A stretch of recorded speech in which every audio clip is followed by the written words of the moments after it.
Welcome to Real Nerds Podcast, unofficially the official podcast at Denver Comic-Con from now into eternity. Man, it's like a whole year away now. I know, right? Literally like a year away. Yeah.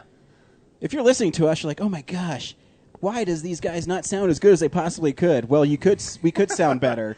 If you logged on to tweakedaudio.com and click in when you're done picking out your sweet earbuds, and you're like, oh, these are really cool. They're made out of natural wood. And you go into the checkout, you're like, oh, man, I wish I had a way to save money. Oh, I got a surprise for you. In the promo code, type in Real Nerds, REELNERDS, and you will get a third off your whole order, no matter how many you order. So make sure you log on to tweakedaudio.com, get those earbuds. They are badass. Also, if you're in the Colorado area and you're like, oh, man, I really want to play some paintball, but I don't know how to. Pirate Paintball of Colorado Facebook page. If you like them, in the little comment section, hashtag Real Nerds, meet up at their next meeting. My dad, who is the president, will give you free paintball and weapons so you can go and have fun with us. That's Pirate Paintball of Colorado on Facebook. Yahoo. Hey, and if you're also like, hey, these guys sound like they're really fun. One guy sounds like he's an asshole. You can come see us live July 31st at Castleman Bar, where the world premiere of Zach Eastman's new movie, The Boy Who Stares, will be there. A Take 38 production. Why are you interrupting me? Fuck, James! Brad's not an asshole. Don't call Brad an asshole. I'm talking about me. Oh, that's okay. Yeah, don't you know, like, every time we meet people, like, oh, you sound like an asshole. No, that's not what they say about you. Yeah, what do they say about me? They say you sound thinner. Oh, yeah, that's right. That was that one asshole. I'm like, hey, does my cock sound thinner in your fucking mouth? Oh, that was inappropriate. So if you go to Castleman Bar on July 31st and pay $5, proceeds benefit Aurora Rise, which is the wonderful nonprofit organization that assists families for the Century 16 movie theater shootings. Log on to aurorarise.org to donate today. And they'll have some cool stuff there. James, you already picked up their sketchbook at Denver Comic-Con. It's pretty badass. I didn't pick up their sketchbook. Yeah, you did. What did you get? I got a shirt and a bunch of stickers and all kinds of stuff. I'm going to be wearing their shirt tomorrow. Yeah, their shirt's fantastic. Brad, did you get their sketchbook? Brad got their sketchbook. Oh, Brad got this. That's sketchbook. Who it was. Okay. If you're not hearing Brad right now, it's because he doesn't have a mic. Brad, say a little something into the mic. I wish I had a mic. I set him up for a joke. He didn't even get it. I said a little something into the mic, and you just said a little something. Yeah, I know you did. Anyways, if you're new to Real Nerds Podcast, you're like, hey, who are these assholes? Actually, who's this asshole and the two guys that work on podcasts with them? Every week we go see a new movie. This week we saw R.I.P.D.O.A. or R.I.P.D.O.A. And stay tuned to the end of the show to see what we thought about that. We also talk about movies we're watching, get into some fan mail, movie news, what's coming out on Blu-ray and DVD, all fun stuff that revolves around movies. James, do we have a comic this week? I do. Cool. And I'm excited about it, and we'll get there eventually. Awesome. I guess we also have a game this week. It better be good, or I'm Xing it from the live show. Just so you know. It'll probably be shit. And we also have wonderful people with us. Our correspondent is back. Cora, say hi. Get it? Hi. I get it. I was there. And Michael's back as well. Hey. Michael, I don't have a cool name for them. I was just going to say, there's not a lot of cool names for Michael. Yeah, or that has to do with news or Michael, something. to begin with, pretty cool name. Yeah, Michael's a cool name, but Mike, I mean... People Mitch. call him Lynch. There you go. Yeah, Most people Lynch. just call me Lynch. When we first met you, I thought you were just really into David Lynch. And I was like, this is weird. She's going to start talking transcendentalism and... I call him Kitten. I think that sounds really bad. I don't need to know that part. That one's a little bit personal. You're afraid that the internet world knows that? It'll be fine. Most people know it anyways. Cool. So we got it. Michael, you'll be the linchpin to our correspondent. So that was courtesy of Brad. I don't want to take credit for that joke. Courtesy of Brad Haig. Totally. So I don't mean. If you hated that joke, it was totally Brad. It was. Yeah. If you hated it, write in and tell Brad how stupid he is at writing jokes, and we'll go from there. How come those never move, Brad? What? I know. I'm just asking. You can tell me, and I'll keep on talking. That's just weird. Like the WAV file? Oh, okay. I didn't see it move. I was like, it's just going so slow, weird. like a heartbeat monitor in a tense movie. It is. Doonch. Yeah. So move this shit along. I don't care what Brad says. I can make this show as long as I want. How's your week been, James? It was awesome, dude. Was it? Yeah. I got a new job. I know, it's awesome. I got to Good put in for my you. 2 weeks at my shit job. I'm gonna put my big boy pants on, some suspenders to hold them up. Nice. Yeah. People don't really wear suspenders anymore if you bring that back with a bow tie. I kind of want to because I've been losing so much weight that actually, like buying new pants every time that I drop down a size is not cool. So yeah, I'm just gonna wear like big, clown pants and then Nice. suspend them up. What I'll kind put of like a wire. suspenders are you going for? Are you going for rainbow or? No, heck no. How long do you expect to keep your big kid job dressed like that? They're pretty laid back there. Cora, you cannot be let go of a job because of the way you look. That's discrimination. It is, yeah. As long as he looks snappy with his suspenders on. Also, I mean, Okay. they're gonna be sexy suspenders. Did you ever wear suspenders as a kid? I had a pair once, Me and too. I think I wore them once. Because I bought a suit when I was little. Like there was a week when I was like, for some reason, I just got it in my head, and I was like, Mom, I want a fucking suit. I said it just like that too. Full beard. I want a fucking suit, and she was like, okay. And so she took me to the JCPenney. Or the Mervyn's. I think it was the Mervyn's. She took me to the Mervyn's. Those exist? Even if Mervyn's isn't actually where it was, it's just funnier that way. And she bought me like a 7-piece suit with like a vest and a tie, and I wore it to church 2 weeks in a row, and then I outgrew it. And it never got used again. There went $500. I tried to wear suspenders to school. They were checkerboard suspenders, and I had like a flannel shirt and then some like big khaki pants. That's pretty good. And I came downstairs. My mom's like, "You're not going to school like that. Go change." So that was the end of that. Oh, man. I am not going to let you get beat up, son. And I was 16. I wanted to see that. I loved how you described that. Brad, if you were my kid, I'd be like, son, you're a fucking animal. Go to school.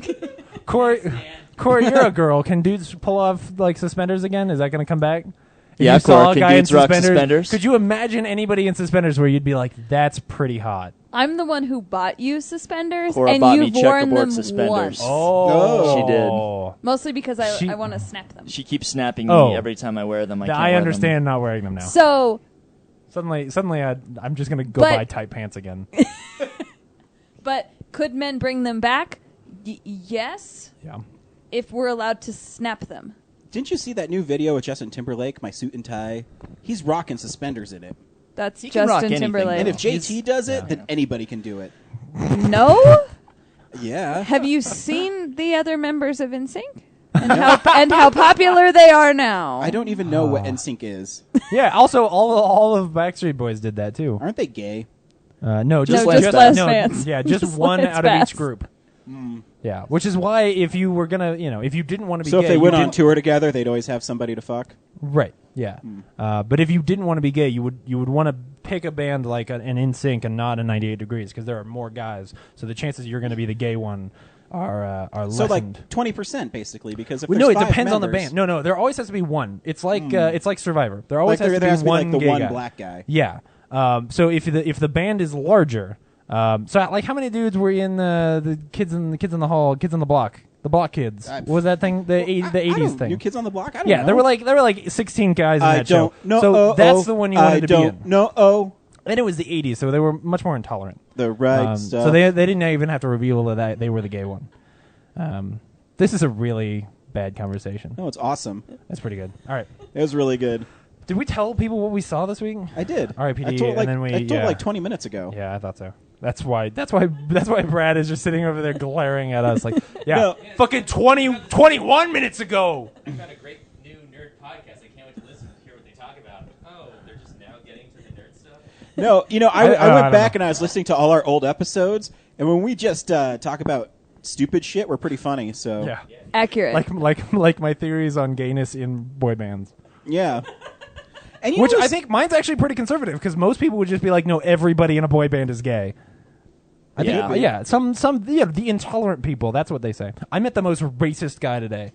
Straight up. No. The most racist guy I've met in my life. Straight up, he was telling me, no, not Ryan. wife just said No, me. nice. That was Ryan's wife who suggested that. No, this guy, he came through my line at work, and he straight up, he was like, there were these, a nice Asian couple behind him, but they were, a little bit close to him, and he was just like, they're being so fucking pushy, and I was like, oh, okay, and I was just, trying helping him out, and then he straight up looks at me, and he's like, I have very little tolerance for all these people here who shouldn't be here. And I was like, oh my God.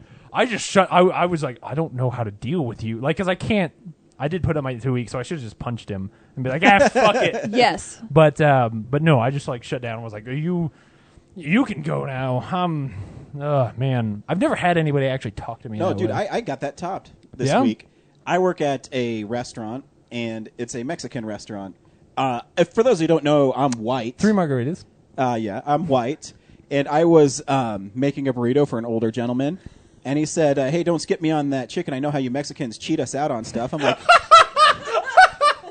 And I said, sir, I'm white. And he says, it's okay. I have a lot of Mexican friends. True story. It's okay. I have a lot of Mexican friends. And the girl who was working with me is a 17-year-old. Like, she's going to Brazil to do mission work. Yeah. And she's the sweetest, nicest girl in the world. And she just looks at me, and her face is pure white. And she's like, I don't know what to do. Oh, yeah. And she just, like, walked away in the back. I felt so bad for her. Yeah. And She looks like Shailene Woodley before her mom died in The Descendants. Yeah. Like innocent but cute and young. Yeah. You know? You're like, no. Yeah.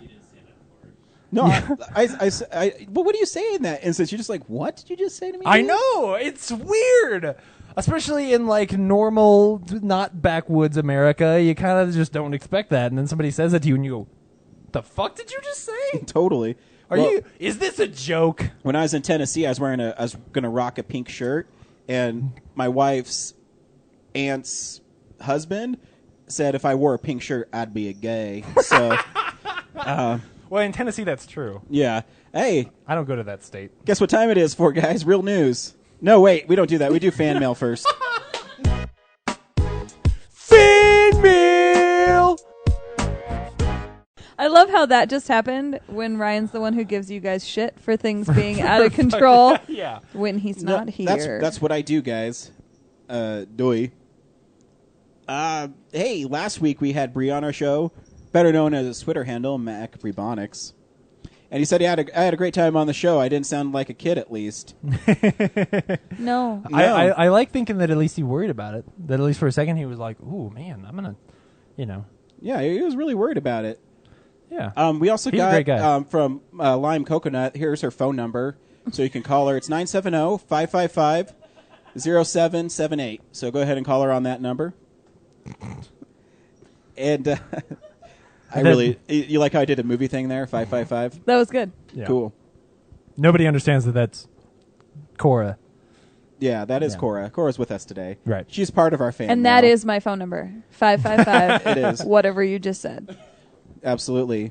And so you got to think on your feet. Boom. Now, I gave out her phone number. I'm never going to give it out again, so you're going to have to go back, play it again, call her. That moment has passed. There's no way you can go back. Yeah, call her after midnight with heavy breathing.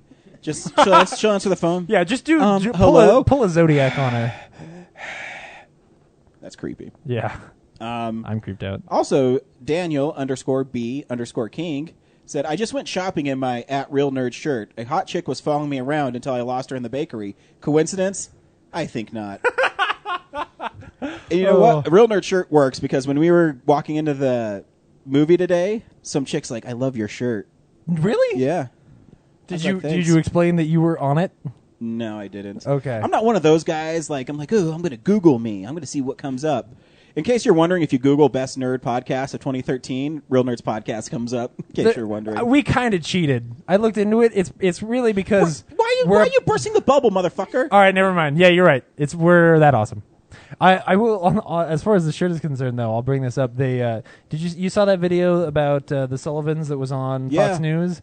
And it's a thing where, like, as soon as they would get really serious, and I would get all sort of teary-eyed and moved, and then they'd show Tom and Megan sitting on the couch, and Tom is wearing our Denver Comic-Con shirt.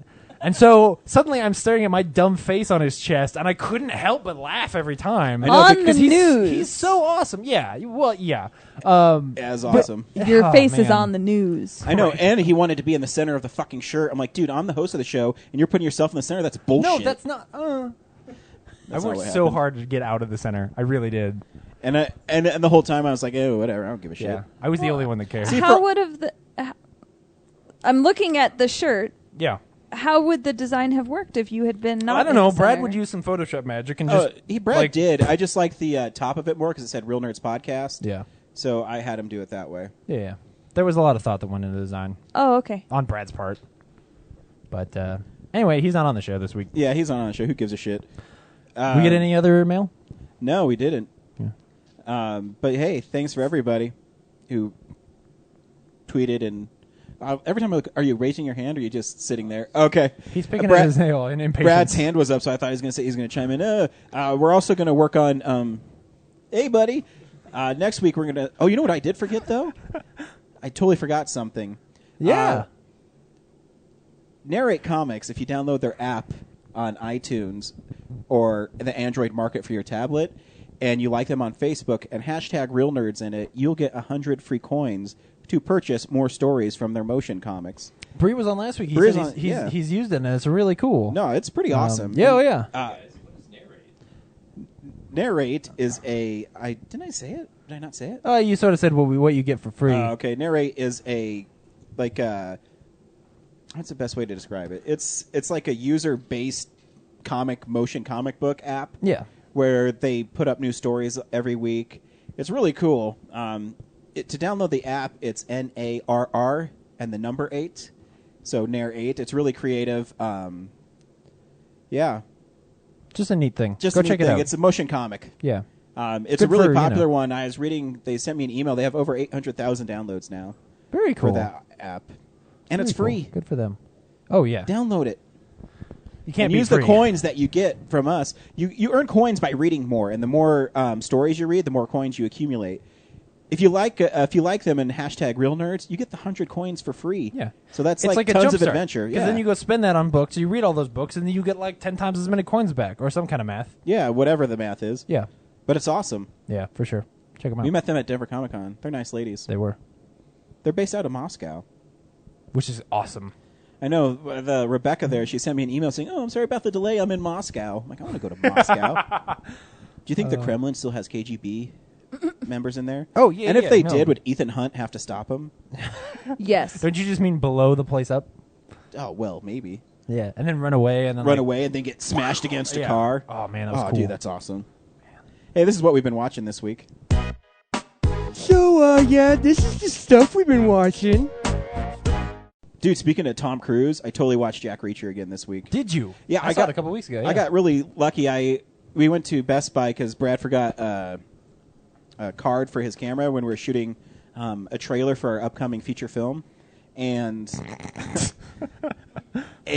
while we were there, Jack Reacher was on sale for $14.99, and I had $10 in Best Buy gift cards for because my dad bought a computer at Best Buy, and I put in my Best Buy reward zone for it, and so I got it, and I got it for $5. Nice. So I was watching it and really pumped again when he kicked those 5 guys' ass. And I don't know if I'm just a total dude, but that part where he pulls up to the hotel and the cop's in there, and he's just staring at him intensely. Then he slowly puts his hand on the gear shift, and then the cop clenches his fist, and he pulls out, and the car starts. Oh, dude, it's awesome. That movie's badass. Yeah. No music during the car chase. No, it was because it was post drive. So after drive, everybody was dropping the music out and then just turning the volume up on the engine noises. And I was wondering every too, driving would that sequence. work for the whole movie, not having music? You know what I mean? Is there a movie that doesn't have music in it? Do you know of? Yeah. Oh, Red State. That's yeah. right. Yeah, Red State. Red State. He goes, or at least all the music that's in there is in the movie. Yeah. I was just curious because it's so effective in that car chase and But part of why it's effective is because you notice that it gets dropped out. yeah. So if there is no music the whole time, like in Red State, it works because he is purposely building tension and doesn't want you. It's a movie where he doesn't want you to know how to feel, and music tends to tell you how to feel. And then when you drop the music out, it creates this tension because you're not quite sure where you're supposed to be anymore. But yeah, there are definitely movies that do it. Yeah, I know. I just love that movie. Yeah. Watching it again, I got really into it again. I was surprised at how short that opening is because in the Yeah. theater, I felt like it was 1,000 years long. Like that whole we're shooting people out in the open thing, and maybe it was the timing, and because it was right after Sandy Hook. I just feel like I remember that being a really intense and long, grueling sequence, and then I watched it at home a couple weeks ago, and I was like, oh, that was over quick. but Yeah, maybe too Still because you're good. used to it. that's true. Yeah, I knew it was coming. But I mean, there's so many like cool moments in that movie. When Jay Courtney I forget his character's name. He's a sniper guy. He comes in and they're like all huddled in the office, and he comes up and he says, "You might want to lock this door," because he knows he's not going to come back. That he's going to be killed. Yeah. Because Jack Reacher's so badass. And there's a great little featurette on the Blu-ray talking with Lee Child, who's the author of Jack Reacher. And you know how everyone says, Tom Cruise isn't 6'5", this is bullshit. And Lee Child says, yeah, but if you find me a better actor to play Jack Reacher, I'd be surprised. Oh, Yeah, it's pretty badass. And he says, because, I mean, how many great actors are there? 6'5", 260? The Rock. That's about it. Could The Rock be and that's the thing. Like, I've heard that argument, and we talked about this in the review. I don't understand it because that a big guy beating up people is less interesting to me than somebody tiny like Tom Cruise. Cruise isn't tiny. He's like 5'7". He's barely taller than Ray Parks. He's pretty tiny. Ray Parks is short. People just hate it. And I love Tom I was Cruise. telling I'm Cora just saying he's a Michael small that guy. my next one, because, you know, I'm almost done with Robert Downey Jr. movies. Yeah. I think I'm going to do all Tom Cruise movies. Ooh. I think I have a lot of them, but I'm going to rewatch them. And Yeah, then you're going to have to go back into the deep hole of All the right cocktails moves. and all the right moves, yeah. Leah I don't think Thompson. Cocktail's that bad. It's not that great, but, you know. Back in the days when he was supposed to be a pop star. Not like a music pop star, but just like a, you know what I mean? Sex symbol. Yeah, exactly. You know, that young hip dude. He is young and hip. Dude, he's only like 50. He doesn't Yeah. age. Have you seen him? No, he doesn't. He's pretty studly. It's because he's forget always what it hooked up says. to an e-meter. Did you see him jump on Oprah's sofa? Yeah, I Like saw it. that's legit. I know. I'm kidding. I thought it was ridiculous and silly. Oh no, I thought you meant like I like it was real. I know it's real. No, they CGI'd that. It wasn't real at all. Oh, it's better CGI than R.I.P.D. What else did you watch this week? I also watched Evil Dead. I got the So Blu-ray. did I. It's still actually a really good movie. The thing that only bummed me out is I actually watched it twice this week. I'll probably watch it one more time. Is I was listening to the commentary, and Fede Alvarez, who's the director of Evil Dead, the whole time I was watching him do the commentary, he kept on saying, "Oh, there's a longer cut of this movie. This scene's longer. There's a dead-eyed coyote that attacks her here. There's all this stuff. There's this stuff. The ending's longer." I'm like, fuck, that means... Where is that movie? Oh, no, and then he says, when we release the extended cut... Fuck! I'll probably buy it. Oh, no, I'm going to get it. It is bizarre to me how much I really love that movie. That's bizarre to me that you love that movie. Yeah. Oh, yeah. And there's parts of it that I did not catch. That demon that comes out of the ground at the end, that's actually Mia. Oh, yeah. Yeah, I didn't notice her face as much. I don't know why. Yeah. Maybe it's because, I find Well, it so they hide it a high-def and lot. There's stuff. only a couple of shots where you really see her face, and I think it's almost supposed to be like it's not always her, but that in some shots you sort of see like she sees herself in it. Mm-hmm. Yeah, that movie is so good. Oh, man. And all the features on there are short but pretty good. Yeah, and that's Like, too. I When I was consumed watching all that. the features, I'm like, they're so going to make another one of these. Yeah. But there was you learn interesting facts that Bruce Campbell was the last one on board because he was really concerned about them putting Ash in it again. Yeah. Because I mean, there can only really be one Ash. You know Yeah. what I mean?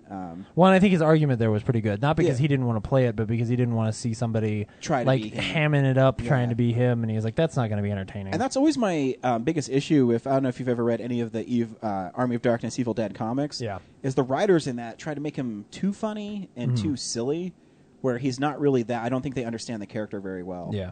Where he's really just kind of a coward. But there was an interesting little, the one scene I still think it was really fun listening to the commentary is Rob Tapert and Sam Raimi were getting the dailies back, and they kept on sending notes saying, "Hey, we're not sure about this. It's taking a long time to get going," and they shot the movie in order, and so they were sent the dailies of where she's in the room, and she's like, "There's something in here with me." And they called him up and says, "This is a fucking brilliant movie." and that scene's super intense, and Yeah. it's pretty scary. yeah. So yeah, if you haven't seen Evil Dead, you should definitely check it out. It's pretty. It's intense. weird because it's not a movie that I think I'm going to rewatch. Never going gonna to watch it, Cora. Cora's never Oh, going to watch no. it. She does I not like don't- scary things. I don't do scary movies, like jumpy movies. Mm-hmm. I can do gory movies. See, here's And I would say this is It's not. This a jump is scare more movie. gory and watching stuff than it is anything else. Like, it's not a jump scare movie. No, She doesn't but like there's, scary like, rooms, People let alone crawling scary on movies. the like I can't like the whole like It's unrelenting. ring with like Yeah. the ring like demons and shit. Like like demons and possessions and ghosts and like Saw. I can watch Saw. I have no problem with Saw. Oh, yeah, Saw's bullshit. Ghosts and demons and Yeah, this movie's hardcore. Yeah. It's not happening. I like sleeping. But here's the one thing I will say, and it's the reason why I like this movie and hate most horror movies, especially ones that take themselves seriously like this, is that I give a shit.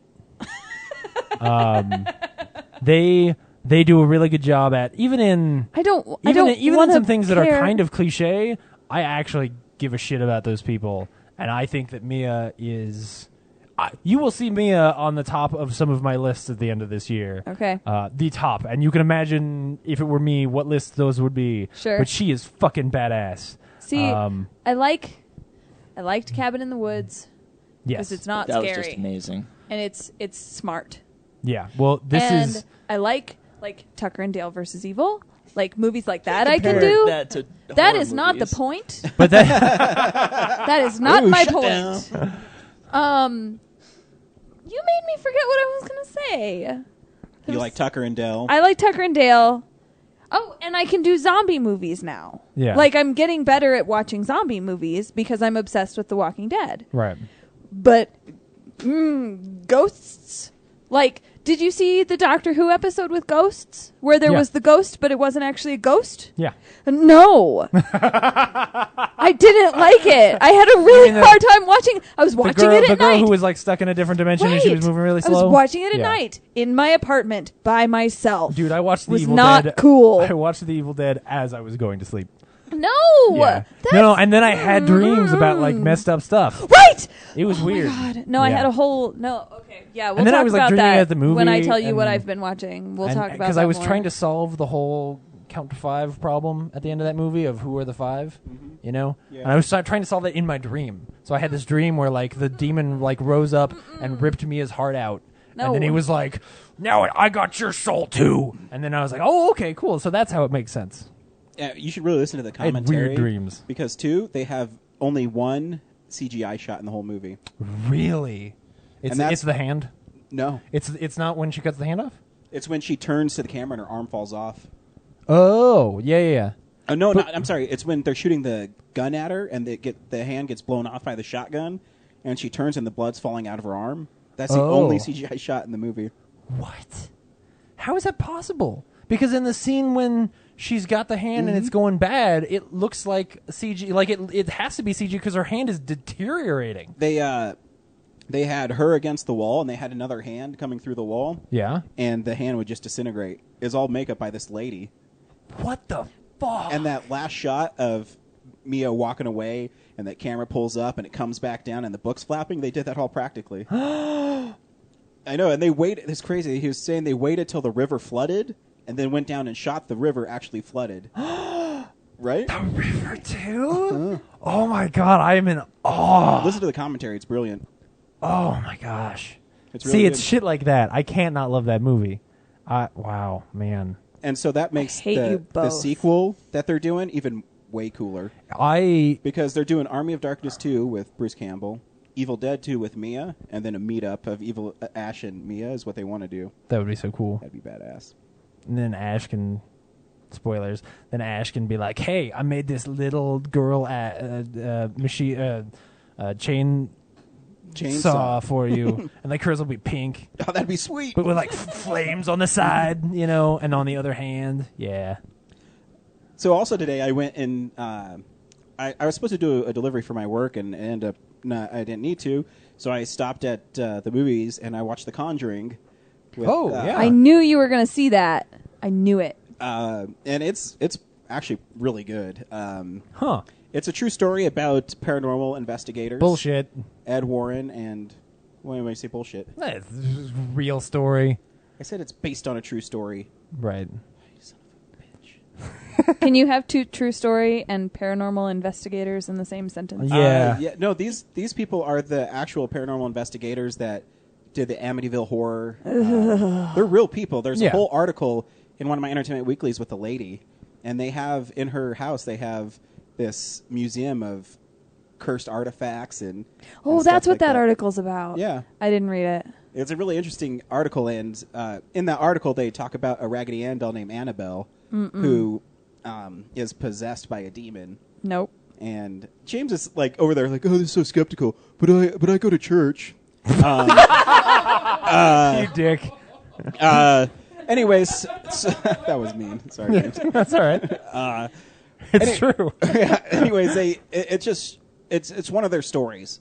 Now, I'm not saying It's more me rolling my eyes because I'm like, really, all a demon's got to do is hang out in a Raggedy Ann doll. Like, if it was real, it's got some shit to do. See, Come James on now. is doing what he says he never does in movies, where he's starting to judge it without seeing it. No, if you're right. you let me finish what I was talking about, Sorry. the demons latch on to things, and the girls. It's just an opening for the characters. It's a really short part. Oh, see, I thought you were still talking about the museum, like that it was actually like a real part of the real thing. Oh no, so that's why I was confused. The museum's real. Yeah. But anyway, so they're introducing these characters, and the husband is a demonologist, and his wife is a clairvoyant. And his wife says a lot of times it's actually not ghosts, they're demons that latch onto things. And the girls, by saying that the demon lied to the girls and said, I'm a little girl who died in this apartment. And they said, well, you can live in this doll. And the doll just is really evil. And it was fun watching the movie because I read the interview with the lady, and she was talking about that Annabelle doll in the interview. And so it's like a central thing in this movie. In the movie, they made the Annabelle doll a lot creepier. I don't know why these girls would hang on to this doll, but like a Raggedy Ann doll, I can see a girl's having, but this doll was like one of those porcelain 1920s dolls that has like cracks all over its face. Nope. Yeah. And then it goes into the real part of the movie with Ron Livingston. He's a father. What's the lady's name? Like Lily Vera Taylor? Farmiga? No, Vera Farmiga plays the clairvoyant. Lily Taylor. The one that's in the trailer. Yeah. Shoot. Lily Tomlin. Yeah. Is it? I don't think. It's Tomlin. No, it's not Lily Tomlin. Anyways. Yeah. Their family moves into this house, and right away they start experiencing paranormal stuff. What's really cool about this movie, though, is it's shot like it's a 1970s movie. It has really cool camera tricks where the camera's really far away, then it'll zoom in on somebody. It's a really well shot, well made movie. It's pretty freaky at parts. That I saw it with maybe like 10 other people, and there was parts where people were like screaming. It was really interesting. I haven't been in a horror movie where that's happened in a long time, where they were just like, ah! Yeah. And I mean, and of course they are always skeptical. And there's actually a really cool scene in it where these people ask him to go over and investigate, see if their house is haunted. And he goes in there and says, no, you just have a loose floorboard, and when water runs through your pipes, it makes this moaning sound. And he says, most of the times people, it's fake. And then it just builds up from there, and Vera Farmiga is really good at it. Cool. She plays a damaged clairvoyant that she's too scared to do it again. And there's actually some pretty scary parts in it. If you like scary movies, it's a slow build-up, but I think you should go see it. Yeah. I always really liked that trailer. I Yeah. thought that trailer was really good. The trailer, too, with the hands clapping. Yeah. What makes it creepy is they're playing hide and clap. I've never even heard of it. But Neither have I. you blindfold It's like somebody. Marco Polo, but in a house. Yeah, you blindfold somebody, and you get a clap 3 times. They have to try to find you. And so the ghosts kind of... Or are they ghosts? They demons in a doll. They play with them, and it's a fascinating story. Cool. Yeah, if you like horror stuff, there's some pretty freaky parts in it. My only drawback is a lot of times with those haunted house movies, they always try to do like the jump scares constantly, and to me that's not scary because the way I think it's because I've seen so many horror movies.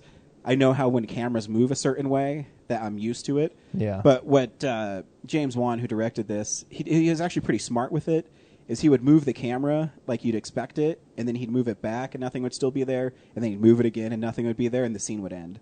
And so he played with people a little bit because when it did happen, There's some little jump scares there that were Cool. pretty effective. And what was crazy is rated R, but I could swear there was no cussing. There was hardly any blood. So my guess is just because it's too intense for children is why it's rated R. Shit's not for kids. It's not. I would not take a child to see that movie. Nightmares. Yeah. They would have nightmares. And the last thing I watched, I actually saw with Brad.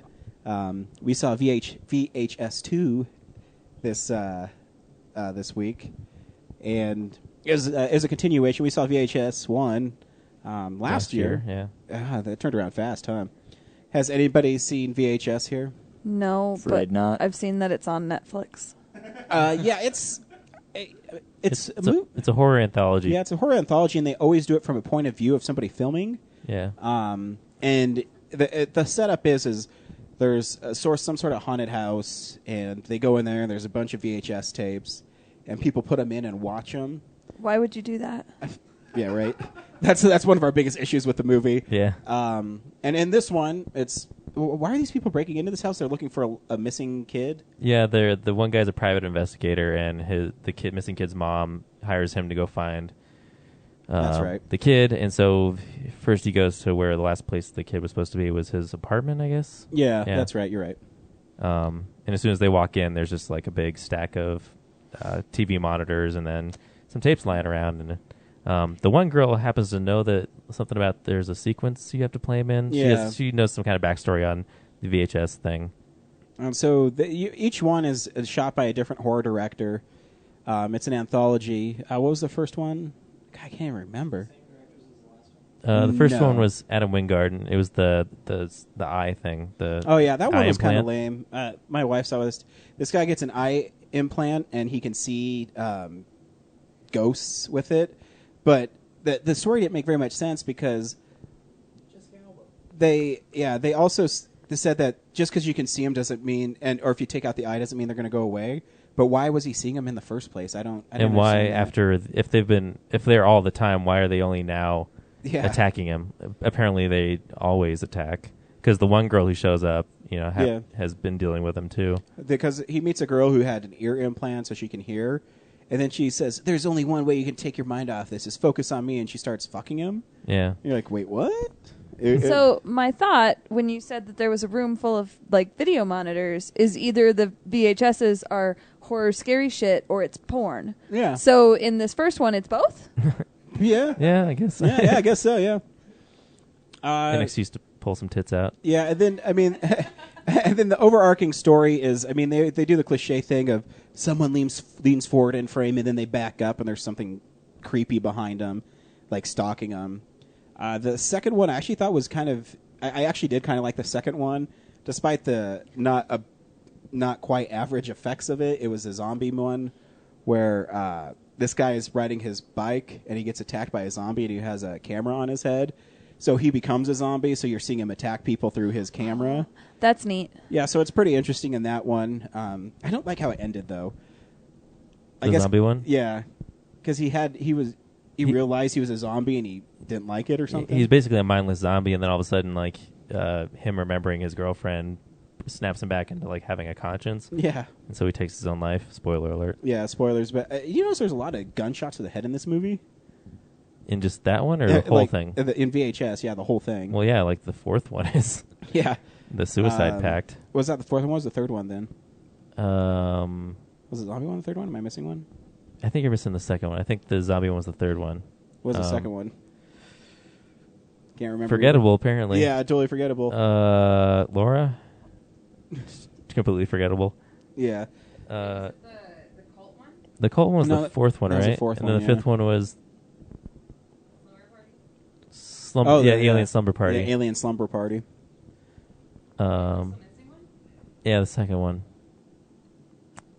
Anyways, the other next one is these people are infiltrating this cult, and while they're in the cult, they're trying to figure out like the leader, and he supposedly rapes children in this cult, and they're trying to expose him as a rapist of children. And it turns out he's not. He's a crazy occult leader, and it basically deals with the devil, and He conjures up the devil. he conjures up the devil. which is a guy in like a goat mask. Yeah, it's not very good. Yeah, and at the end, the last guy who escapes gets chased down by this like goat demon thing, and flips his car over. And then when he like crawls out of the car, like the goat's on top of the car. Like the camera has fallen out of the car, so it's watching him crawl out. And then of course the goat thing's above him, and the guy can hear the snorting of the goat who's above him, and then he just kind of goes, "Daddy," and then that's the end of it. It's like, that's kind of like, because did you look it up? Girlfriend he fucked, and it was. Were you looking it up, James? Oh yeah, it's the trials and the GoPro, Ride in the Park, then the one you're talking about now, the cult one, and then Slumber Party, the alien thing. You didn't miss one. There's only 4. Yeah. There's only 4, and then there's the overarching story. They're great. And then we were watching it, and actually the alien one I thought was pretty cool It's until it's intense, but whenever the lights were on too the bright on aliens, the yeah. aliens, it's like guys in spandex. Yeah, so they looked goofy, but there was pretty cool parts where they're being like ripped Yeah. out of the house, and And the dog dies. It's The sad. dog Falls out of the sky, Aw. smashes his head open. yeah. Yeah. Yeah. Well, they get abducted. But overall, like, to me, it was just more of the same. Like, Yeah. all the reviews were saying, like, oh, it's better than the first one. They really improved on all the deficiencies of the first one. But for me, it just seemed like more of the same and also less. Because there was like 8 or 9 in the first one. Well, too, I thought the first story with the succubus was really good because it's a little creepy and different. And then the last I haunted like the house haunted house one, was yeah, really because the effects interesting. are really good. But if you like horror anthologies, you might enjoy it. Yeah. But, yeah, you're not going to see any life-changing stuff. Yep. And there's weird excuses for cameras, and the overarching story about, like, so the girl, each time she watches a video, like, it messes her up, like she'll have a nosebleed or something. And then before the fourth one, the guy comes back from like searching the house, finds her passed out, Dead or something. and like his reaction is pretty much just like, "What's her name? Whatever, girl." Yeah. Girl, what's the matter? Are you okay? Like, she's clearly like Dead. passed out on the floor. Doesn't bother to check for a pulse. Just like kind of kneels next to her and like starts prodding her. Like, are you okay? Oh no. Oh man. Oh man, this is horrible. And then he just looks over and like sees a tape, picks it up, and then puts it in. Yeah, it's Like 911. Anyone? Anybody? It's really bizarre. Yeah, his motivation was pretty lame. Brad, what else you watched this week? Oh, me? Okay. Mine'll be brief. It was that, and then I watched Arrested Development season 4. Nice. Started watching it, so it's not done yet, but it might be my favorite season because it's so like I can't imagine writing this season. It's so interconnected, and it's crazy. But I'll talk more about it when I'm done with it. So I'll pass it on to our guests. Cora, what'd you watch this week? Oh, it's my turn? Yeah. Oh, okay. Recently, probably last weekend, I finished both season 1 of Hannibal and Bates Motel. Oh, Right? that's a heck of a weekend. Which, Oh, there's somebody here I could talk about Hannibal with. yes. And I had lunch with I actually had lunch with one of my professors from school who I hadn't seen in a couple years. What did he feed you? It's a she? And we went to a Thai restaurant? Oh, she didn't cook for you? Okay, good. No? Yeah, don't let people cook for you. But we had soup. Well, she's one of the only people I know besides you who's watched it. Yeah. And she is an English professor. Yeah. And so her and I sat down, and she's done dissertations on all of the Hannibal stuff. Yeah. And so her and I sat down and talked about it of like, okay, this is where it starts. This is where the first season ends. Like, how are they going to get to like this other points that they want to get to in the show? Yeah. And then we talked about the super like fun, like weird homoerotic undertone between Will and Hannibal and all that fun stuff. But yeah, Hannibal was great. Super gory, which as we've stated, I don't have a problem with. Yeah. Very creative with the gore, which was super fun. And like And it's- deconstructive of that genre. And Like it's this- super smart. I watch I don't watch crime dramas, but I'll watch Right. Bones. I like Bones. Right. Yeah. And Fringe was that way for the first few seasons. But Was like- a deconstructive weird, was a crime drama weird Yeah. thing. So it was cool to see something that was different. And it's crazy that they wrote in basically an explanation for cutting from one scene to another. Like the fact that a character can show up somewhere Yeah. and not know how they got there or why they're there, and that whole thing, it's such a part of that kind of a crime drama where suddenly, in order to move the plot forward, we have to suddenly be at the next place where the next thing happens. Right. And there is an excuse for that in the show, and it's so meta and aware of what that genre does that's it's crazy impressive. That, oh man. The way it's Every written, time- the way it's filmed, the actors are fantastic. Every time that Will wakes up in a murder scene, Jesus. I'm just like, oh my god, this is so fucked up. Oh man. Yes. And I'm Yeah. like, why is he there? Like, I Yeah. didn't like the end. Yeah. I support you burning NBC down if they didn't do a second season. Oh yeah. Oh because I'm like, no, there has to be a resolution to this. yeah. Because he's great. Like, there has to be a resolution to this. So, Hannibal was great. I still don't know how I feel about Bates Motel. Because I think Bates Motel, I don't know which one freaked me out more. I love Bates Motel. Yeah. Yeah? I thought it was really clever. And the acting in it's Yes. Know anything about Hannibal? Is it based off the Thomas Harris novel series? It's based off of a very, very small portion of it.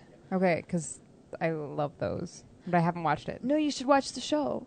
The show's really good. Like, it's a legit show. I was impressed because I only watched it because James has been ranting and raving about it. So I'm Yeah. like, fine, because all my seasonal shows are over. Right. I was like, okay, I have to watch something because I needed to not be obsessed with Eureka because it's gotten really bad. Yeah. That show's not good. I started season Colin Ferguson though, great guy. I started shook season hands with him once. 4, and I was like, what the fuck's going on? Oh yeah, they rebooted it. It was crazy. Right, and it's terrible. Yeah. I mean, it wasn't great before, but it's really bad now. So it's like, okay, now I gotta watch something else. So I watched all of that. I watched all of Bates Motel, which was interesting. I want to know where they're going with it. Like they're obvious with, oh, okay, this is where the taxidermy thing comes from. This is where all of this other stuff comes from. And the only thing that I don't like about it is that they revealed really early that what was going on with Norman. And so it's almost like, okay, well, now we know what's going on with Norman, and it's kind of a little bit easier now to pick out what's real and what's not, that he's hallucinating and what he's not hallucinating. And so I'm intrigued with what they would do with it next season to keep it interesting. yeah. And obviously they killed off Mike Vogel so he could go be on Under the Dome, which is also a weird show, which I've been watching. Yeah. So I don't know. I'm on board to watch Hannibal and Bates Motel second seasons just to see where they're going, because there's a point A, which is where the shows are, and there's a point B, which is where the movies are. And just for sheer like staying with canon of stuff and being obsessed with the idea of canon, I want to know how they get from point A to point B. Yeah. I think Bates Motel is less tied to that than Hannibal is. Right. Hannibal is definitely trying to exist in that world, whereas Bates Motel is using it as a springboard more than it is promising to eventually get to that place, or Sure. or at least promising to get to thematically the same place. Right, because he's so young. I yeah, mean, it would take exactly. forever Right, like to they've got get so much Freddie room to Highmore grow to, there. to 35 or whatever. Yeah, right. Yeah, I can't watch that much of that show. Yeah. So Do you like Under the Dome? I don't know. I don't. I don't know if I like it. I don't think I do. I want them to be cannibals. I want the. I think I think that's what the book is. I want that show to not be on network television. It would be better. Yeah. They would have If- more freedom If to it make didn't, it if more it didn't look like it interesting. was shot like by an imbecile, I'm not it's super really critical. it's of stuff really like plain. that, That show is really plain. Even Jack Bender can't make it better.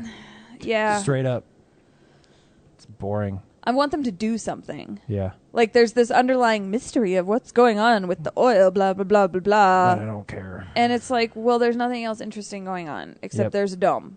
It's okay, cool. Make something happen. It feels Have, like have someone kill somebody. It feels like they casted it with all the washouts from Eureka. Straight up. That is the same cop lady, isn't it?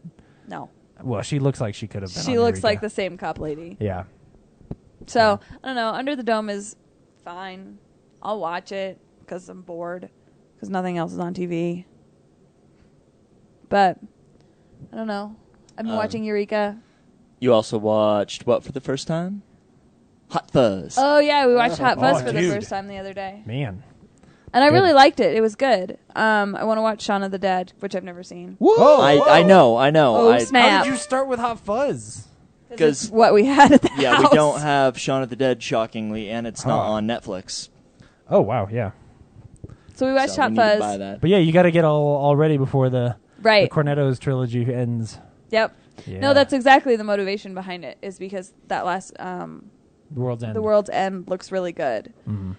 and I like all of those actors. Like Yeah. I've seen all of them in other things, and it's just like I had never seen those movies. So And it's pretty clear from the trailer that a lot of the jokes in that movie are going to be, hey, remember this joke? right, and so you have to know the other movies. Right, exactly. So yeah, and since we've been watching so much zombie stuff, because Michael hadn't seen Walking Dead season 3, so we started Walking Dead season 3 again. So we're watching that, which has been awesome again, because especially when I know everything that's happening, and he's like, "Oh my god, they killed that person!"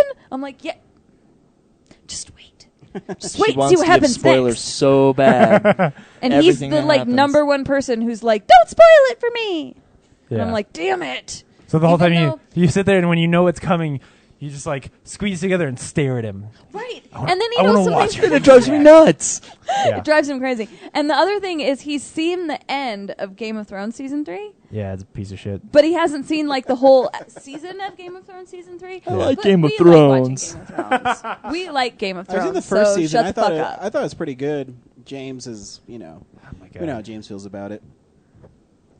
Yeah, I like. It's fun. It's Good. I'm glad you like like it's it. it's pretty lighthearted. I mean, compared to Hannibal, because agree. Hannibal is semi-real. I'm like, this shit could happen.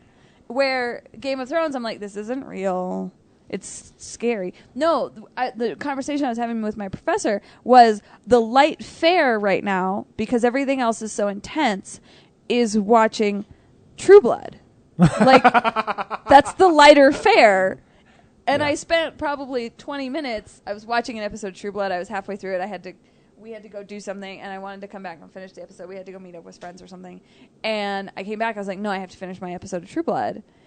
And so I started watching the second half of these. He's like, what is going on? So I took about 20 minutes to explain pretty much seasons 1 through 5 Oh. to get him to And understand. at first, if you're like me, at first you were like, "This sounds awesome," and then somebody said fairies, and you went, "Wait, what?"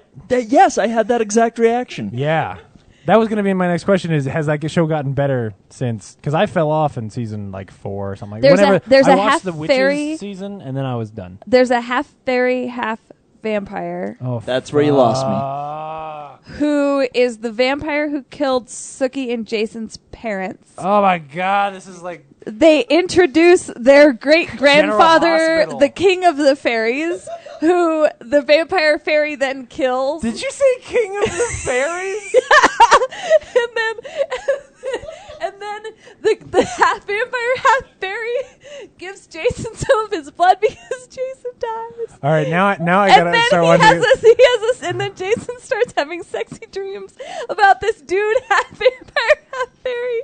And Oh my God. and there's a vampire internment camp where they're like doing tests on them, and it's just, it's lighter Okay. fare because I can sit and I can watch it and I can laugh at it. See, like, it's I might funny have to because It was it's pretty stupid. ridiculous. I might have to pick that up again because that sounds like the kind of stupid fucking Oh, Twilight no, shit I would love. No, it's stupid which is a shit. shame because I really love the first like 2 seasons of True Blood as like legitimately good television. Yes. and then they went fucking batshit. No, it's gotten batshit to the point where you're like, oh, okay, they're just fucking crazy. They're just writing whatever they can come up with. Okay. And it's just like a roller coaster of nuts. Roller coaster of nuts. Actually, that has to be the tagline on the next box set. in the of next True couple Blood. of episodes, It's like a that roller may be coaster of true. nuts. Correspondent. That may be more accurate. In They'll the put next that few on the back of the episodes. box, I'm sure. Oh man. So it's been fun. I mean, it's fun to watch. Till Breaking Bad comes back. Till then. So, Yeah, we're all waiting impatiently. I don't know. We went and saw Despicable Me 2. Oh, that was fun. That was a lot of fun. Which was super fun. James loves the first Despicable Me. I fucking hate it. Yeah, it's good. No, No, I know I love it. he legit. I actually really hate that movie. James hates it. No, well, yeah, they Laura saw saw the it. second one. We saw the second one. But yeah, I really don't like the first one. James That's hates okay. it as much as he hates living in the city of Lone Tree. What? I don't live in Lone Tree. What's wrong with he does. Despicable Me 1? I think a big part of it is that they made the trailer the first 5 minutes of that movie, and so by the You time can't get over that by the end of the movie? no shit. No, and I really just I'd have to watch it again to remember what all I didn't like about it. I liked the second Was one that better. while we were doing this show? Did we? Probably not. There's not a recording of my ranting, but I also really don't like the Minions. I think the Minions are a symbol of everything that's wrong with kids television. Yeah, That's the Minions to me fair. are the same as the Goldfish and the Lorax and countless other things where it's like, hey, here's some shiny bullshit just to distract you. It's nonsense and it's not really of any weight. Cora just mouthed whatever to you. No, I said, okay, fine. Yeah, and here's the thing. I appreciate, like, I am the only person who feels this way. Like, I really am. And I understand that. And everybody loves those movies. But I'm sure you're not. But I think they're super funny. And I pretend to be an adult most of the time. So there are jokes from that first movie I love. When he's reading the book to the kids and he says, "This is garbage. You guys like this?" I think it's I use that line all the time. Because Gru It's is brilliant. great. Yeah, and I think Gru the is character still of Gru is great. Because the oldest girl starts dating. Oh. And her, like, having a little crush on this other little guy in the movie. And how that plays into Gru being a parent. See, that sounds is good. great. Like, it's great. Maybe I'll check it out. Like, the parenting lessons you can learn from Despicable Me are awesome. That we need an ice beam if we have children? Yes. That we need to... Yes, because that was... No, the part with the little boy is really funny. It's good. Cool. So, I mean, there's different aspects of it, but yeah, I like the Minions, though. I think they're funny. I don't know. I think that's about it. That's important. Yeah, nothing else really. You've been watching weird British TV. Yeah, I've been watching random British TV on Netflix, but nothing really Like what? notable. Midsummer Mysteries. What have I been watching? Going Postal, which is a Terry Pratchett miniseries thing, which is interesting, but it's been kind of on in the background. It has Tywin Lannister in it. Yeah. He's From got a Game minor of Thrones. role. It's a little strange, but it's been all right. I don't know. And, another one that's a bunch of British guys in the future in space. It's got Nick Star Wars. Frost in it. I just threw a peanut from one side of the room into my wife's cleavage.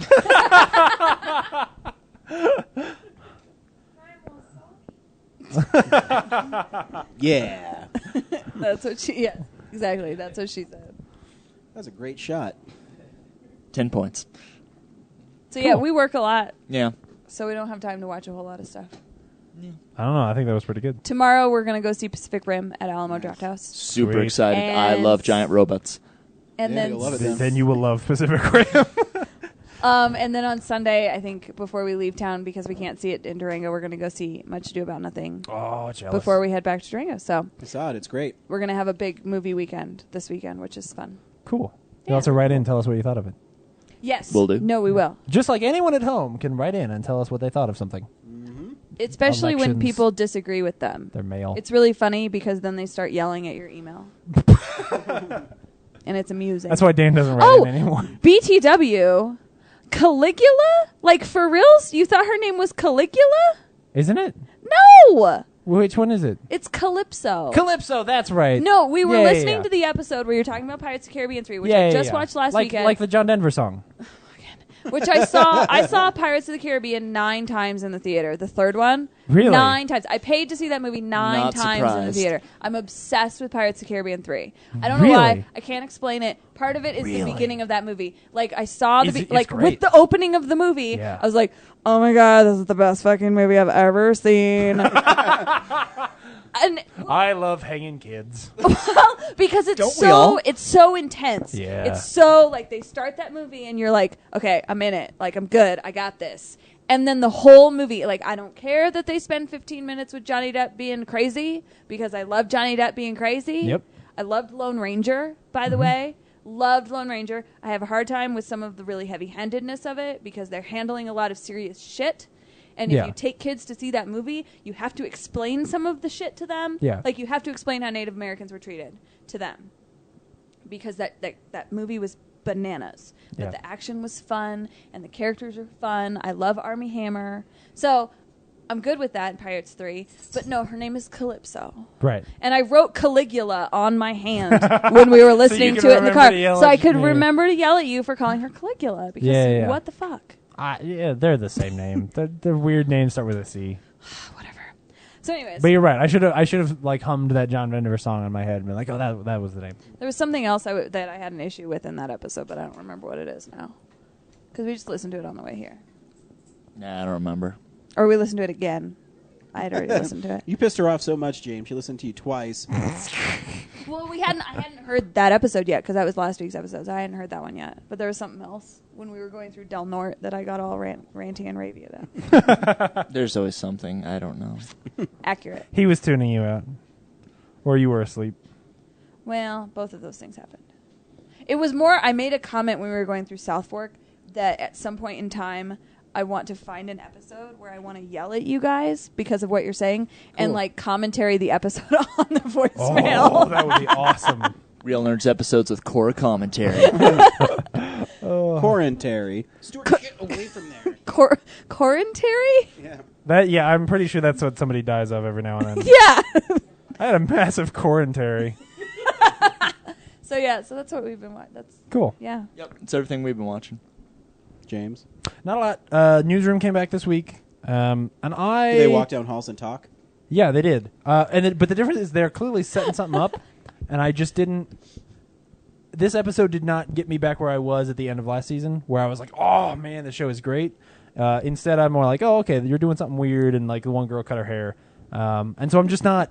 I don't love it yet. No, it's true. Like, that's a plot point. It's like, oh, that girl cut her hair. Oh, okay. Because she like went to Africa or something, and somebody did something Olivia bad. Munn? No. Allison Pill? Got it. Yeah. She shows up again, and like she cut all her hair, and like people broke up with other people, and it's just a big span of time is happening, and they're going back and like telling that story, and it's just kind of weird. But I'm sure that as it really gets its gears rolling, then it's going to pick up. The big thing I watched this week, other than Evil Dead, obviously, was I saw Smashed, the Mary Elizabeth Winstead movie. Oh yeah. Yeah, about You're looking that you couldn't rent. Yeah, if you go onto Amazon, you can buy the movie on Amazon Prime, like digitally, but you can't rent it, which means you have to know that in the future you will want to watch the movie about alcoholism multiple times. Okay. I will say this. I wish I had seen this before I saw Flight last year, because I think this might be the better here's a movie about how hard it is to be an alcoholic movie. No, straight up. This is the better movie about alcoholism. Say it's for not sure. that hard. Flight's horrible. Basically it's a story where Mary Elizabeth Winstead and Aaron Paul, who plays Jesse in Breaking Bad, they're married and they're both alcoholics, but she is really worse. She's a school teacher, and she's at the point where like she will wake up in weird places like under bridges and stuff. And she, and then she has to be at school to teach children? Yeah. Okay. And like it starts with this isn't much of a spoiler, but in the first like scene or so, she gets to school, like she wakes up, she's like drinking in the shower, and she naked? No. And Brian's out. He's like, "Nope, I'm done." But she gets to school, and as she's teaching, like she's one of those like really bubbly, high energy teachers. Zooey Deschanel? No, not like Zooey Deschanel. But she's doing that and teaching the kids like how to spell short words, because it's like little kids, like elementary school, like second graders or something. And then she throws up in front of the class because she's been drunk. And the kids, one of the kids is like, Miss whatever, are you pregnant? And she straight up goes, yes. And lies to a bunch of little kids, lies to the principal, and goes home sick, in quotes, that day, when she's actually just hungover, but because now the principal thinks that she's pregnant. Does she have to get pregnant? No. Oh my, yeah, it's a slapstick comedy where then she gets really drunk and just bangs a lot of dudes trying to get pregnant to hide her lies. Okay, no, I would watch that movie. No, it's actually just that, like, that, along with some other like really bad experiences because she's drunk, is the breaking point, and she like gets into AA through meeting some people, and she gets better. And How so does she explain not having a child in 9 months? That's a part of the movie that I don't want to spoil. Like, there is a point at which she has to deal. All right, she basically, as a part of her getting better, she I'm has not to. going to see this movie. I want to She know has what to. Okay, happens. then I'll spoil it. She has to go and tell people, like, well, for one, it Oh, starts. got It's it. even Okay. worse. There is a scene where one of the kids asks her why she's not getting fatter, because when her mom got pregnant, she got real fat. And she says, like, well, I'm not pregnant anymore. And then they all think that she killed the baby, and they keep saying it that they're and then she basically, like, parents call the principal and are like, my kid came home and said that the teacher is killing babies in class. Again, not a comedy. I'm telling it in a funny way. And then she gets called to the principal's office, and she has to admit that, like, I made it up and I was drunk, and, like, it's a part of her, sort of life tearing down. Why don't you just say she miscarried? No, she tries to, but the kids don't really get it. She tries to, like, she even says, like, it's called a miscarriage, and but it doesn't matter. Gotcha. Like, the kids are already, So like, she just messed keeps up at that lying point. to Yeah, them. yeah, she kept lying to them at that point, and then she ends up admitting it. But the movie is really about how when somebody goes through that, they have to change a lot of aspects of their lives, and it's Sure. about the way that it strains her relationship with her husband, and where that goes. And I think that's really good. It feels like a very realistic, grounded movie. There's nobody doing coke to try and get off of their being drunk. All of that stuff is gone. There is no big, I landed a crazy plane. It really is just an everyday, like, somebody who is an alcoholic would have these problems. Maybe not be quite as pretty as her, but still. It was really pretty good. doesn't mean you don't have problems. Oh, bullshit. Ask the dude from Glee. Oh, you can't. Low blow. I was so sad. Dude. So sad. That's the worst thing that's ever been said on the show. Like, and with... Oh, my God. I was like heartbroken. Yeah? Well, he's the only legit character. Was the only legit character on the show. Don't do drugs. Is that what happened? I didn't read the article. He Heroin was doing... and alcohol. Yeah, it was an Oh, yeah. accident, but he OD'd on heroin and booze. Yeah. Oh, yeah. Yeah, you shouldn't do drugs. That's fucked up. But, like, I mean, lot of Finn, my the sympathy character is gone. Finn, was one of the only. So, really funny story, just briefly. My boss at the newspaper. Heroin addict. No, I was sitting at my Hardcore. desk eating crackers, talking to another coworker, and he opens his door. He's like, Cora. And I'm like, I'm eating cracker. What? I'm eating a cracker? And so You're then interrupting he, like, cracker walks time. in his office, and so I get up and I follow him into his office, and he's like, I'm sure you saw this yesterday. And, like, the headline with Corey's face is on his computer. And I'm like, yeah, I saw it yesterday. He's like, my wife just emailed this to me. I don't know what they're going to do with this, if I'll be able to watch it anymore. And he's like 48. like VP of advertising at a newspaper. Yeah. Maybe the And they're- and maybe he the and his opening scene of family- the next season should be Boys to Men, End of the Road. Oh. Yeah, did I just break everybody's heart? Good. Right? Oh my God, I wish I could have gotten the day off for that. But yeah, we talk about Glee and zombies. If you just thrown and up and vampires. told him that you were pregnant, I think he would have let you go home. Anyway. Just got to puke at work. Huh? I Just gotta don't. I puke at don't work. want to tell Paul that I'm pregnant. People that I work with might listen to this, and that's terrifying right now. Anyway, I highly recommend Smash. You should see it. And that's everything I watched. Super fun commercial time. Hello, Real Nerds listeners. I'm Mac, And I'm Idiot Chillix. and we're here to tell you to visit SphrixesDomain.com. Why should you visit SphrixesDomain.com? Well, duh, it's simple. If you like farts and cartoons and bad words and stuff, you should definitely visit SphrixesDomain.com. How do you spell that address I see? What? I don't know. Fucking S something. I don't know. I'm incontinent. I have no idea. Fine, I'll do it.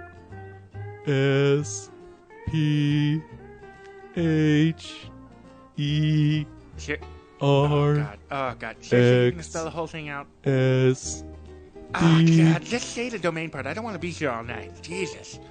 Does it get any more of a complicated website name? Stupid asshole Spurks. Jesus. Anyway, visit our website where you can read about all the funny adventures of 7 aliens struggling to live together in an abandoned warehouse in Denver. Well, what? That's it? What? It doesn't say anything about my crazy hijinks or antics or... Ridiculous. Nope, that's all Spurks wrote down. Well, that doesn't sound funny at all. But you know what does sound funny?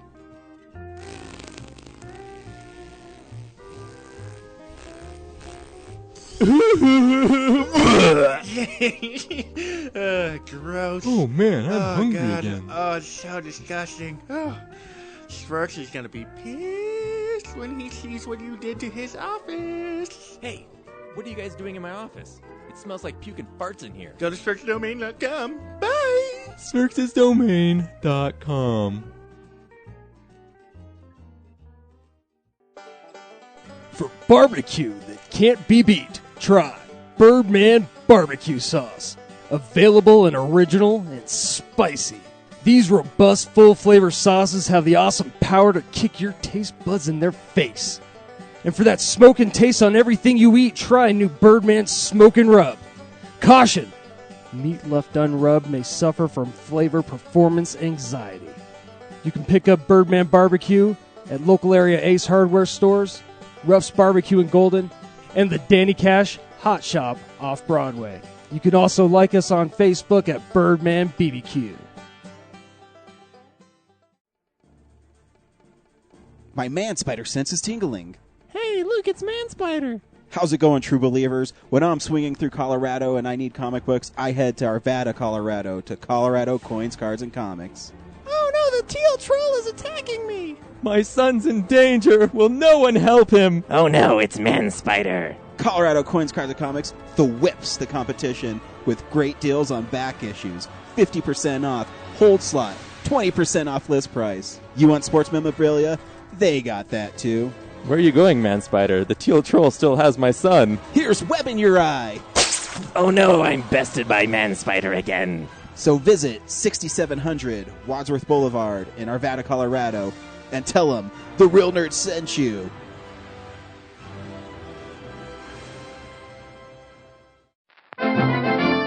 It's real news!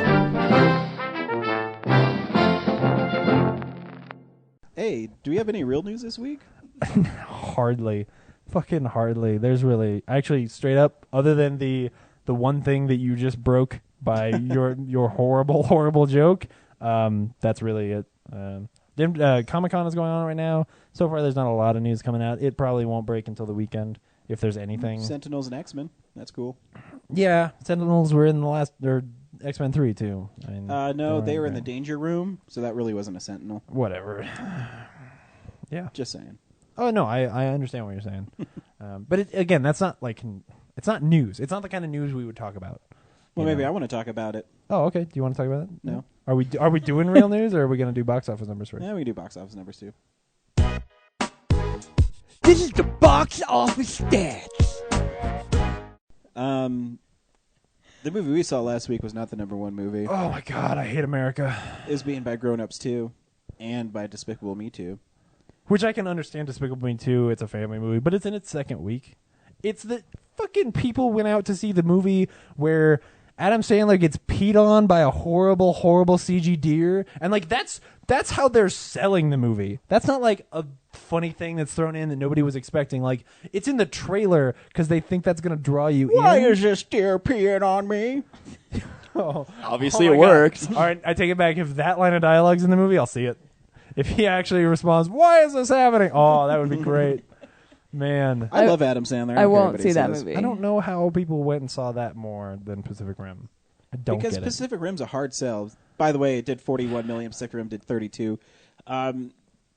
Because you're dealing with a really close... You're dealing with a really specific audience. I think everybody should love seeing monsters beat up robots. I think that sounds really cool to me. They should. But unfortunately, not everybody feels that way. Like my wife or other suburban white ladies. Whoa. But they want to watch Adam Sandler get pissed on by a fake deer? Maybe they do. See, this is my thinking. Like, I think my don't, wife's going to yell at me after the show. I don't She keeps wanna- on looking at me like I'm an asshole. I don't want to live on this planet anymore if more people want to watch Adam Sandler get peed on. Oh By- my God! Why is this deer peeing on me?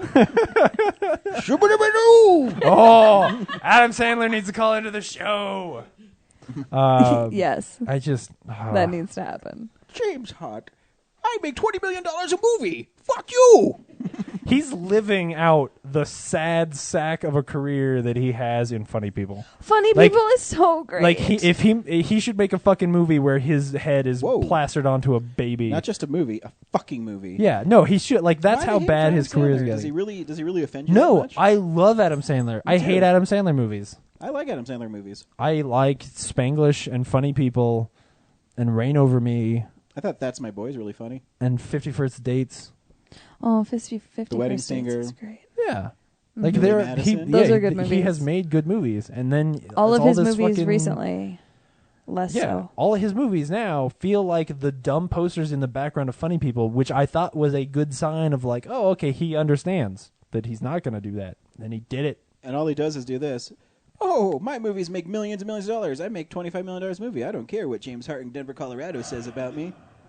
What would he do, James Hart? I make all this money. But at the point at which you make all that money, at least throw me a bone. See, no, Every see, couple James, movies this is do where- a serious movie. This is where me and you are totally different. you would sell out for money. I would totally and I fucking would sell out. Me and James got in this huge argument about making $50 million a movie to play Spider-Man or Iron Man forever. I think it was about Jason Statham though. Yeah, Jason Statham. think it was It was specifically an Jason argument Statham. And James is making the argument. It's like, well, wouldn't you get tired? I said, James, you don't get tired of $12 million paychecks. I would show up, and Mike Tyson could be laying on a table, and I would jack him off, and I'd look at my wife. This is how you jack off somebody. Give me my $12 million. Who's paying you $12 million? I don't know. I am just saying as It's an an example. example? right, Yeah. but yeah, no. My point was that these people are getting more than one script sent to their house. Yeah. And they are going to get paid $50 million to be in any of them. He has to be getting better scripts than He writes fucking his own scripts.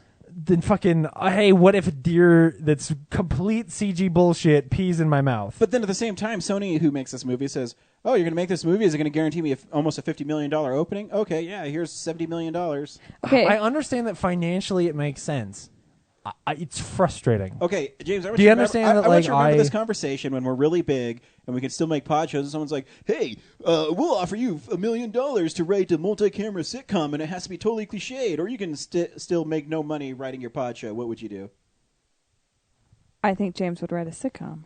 I think Because I think he thinks he volumes. would write a good sitcom. Oh, yeah, that's the thing. No, I'm not talking about a good one. I'm talking about there's one guy who's in love with the girl, and there's the other guy who's a total jock. How are they going to work this out? James Hart knows. He's the writer of the new show, Jock and Dumb Guy. Okay, can I... Hold on, but there is Okay. a difference between gonna for pose a example, the guy who wrote 500 Days of Summer. The script he wrote after that was Pink Panther 2. And the reason is they offered him money, and he was starting out. So there's a difference between being established and being able to pick what you want to do with your career and knowing that you're going to make money no matter what you do, and being starting out and going between making $12 million or making nothing. Like there's a difference between that, you know.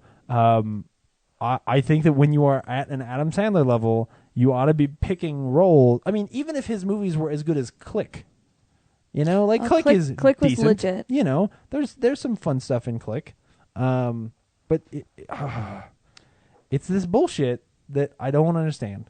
He writes, like, almost all going his back movies. to the Jason Statham thing, Jason Statham can be a good actor if he just would stop doing fucking nonsense movies. Or I get paid $12 million to do nonsense movies. No one's going to pay him to do serious movies. If he tried, They're like, "Hey, we want to see if someone's wearing a wire in this movie." I want to see him in a romantic comedy. Yeah. see, Okay. that sounds interesting to me. Can I ask a question? Yes. Why is Neil Patrick Harris doing Smurfs too? Money. Now, he straight up has said that he does that for the money. David Cross has a great little bit about why he's in all the Chipmunk movies. It's because they pay him a shitload of money. Yeah.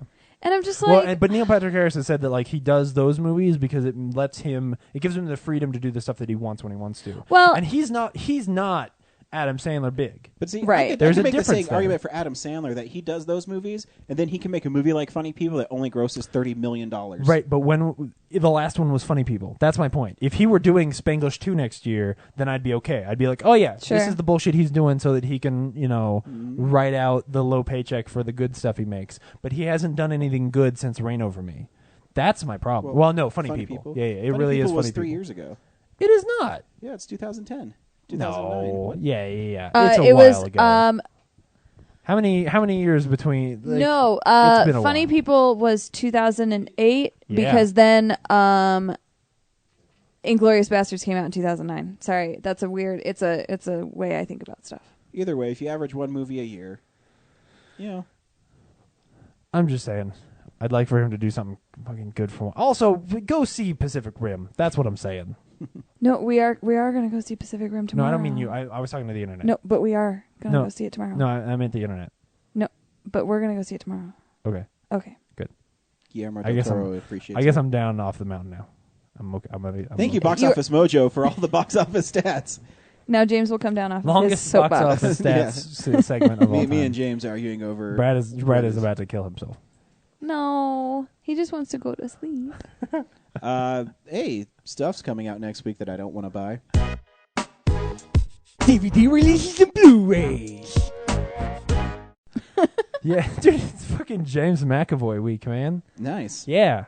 Wait, what? Well, maybe. I don't know. Trance is the big release of next week.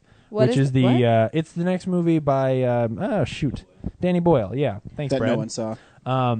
Yeah, well, it got some good reviews and such, but and I'll probably check it out. From what I hear, lots of naked Rosario Dawson in that movie. And I also bet it's like the stupid drug hallucination stuff. Did I tell you I don't like it's Danny definitely Boyle as director? It's definitely him doing that kind of Danny Boyle stuff. There are two sides to Danny Boyle. Sometimes he does the druggy stuff. Sometimes he does the not druggy stuff. Yeah. The other James McAvoy movie is Welcome to the Punch. Nice. Which sounds like a fake Twilight movie. It does, yeah. Yeah, it sounds like a made-up film. There was that one point where Bella punched Taylor Lautner in the Wolf face. Boy? Yeah. And broke her hand.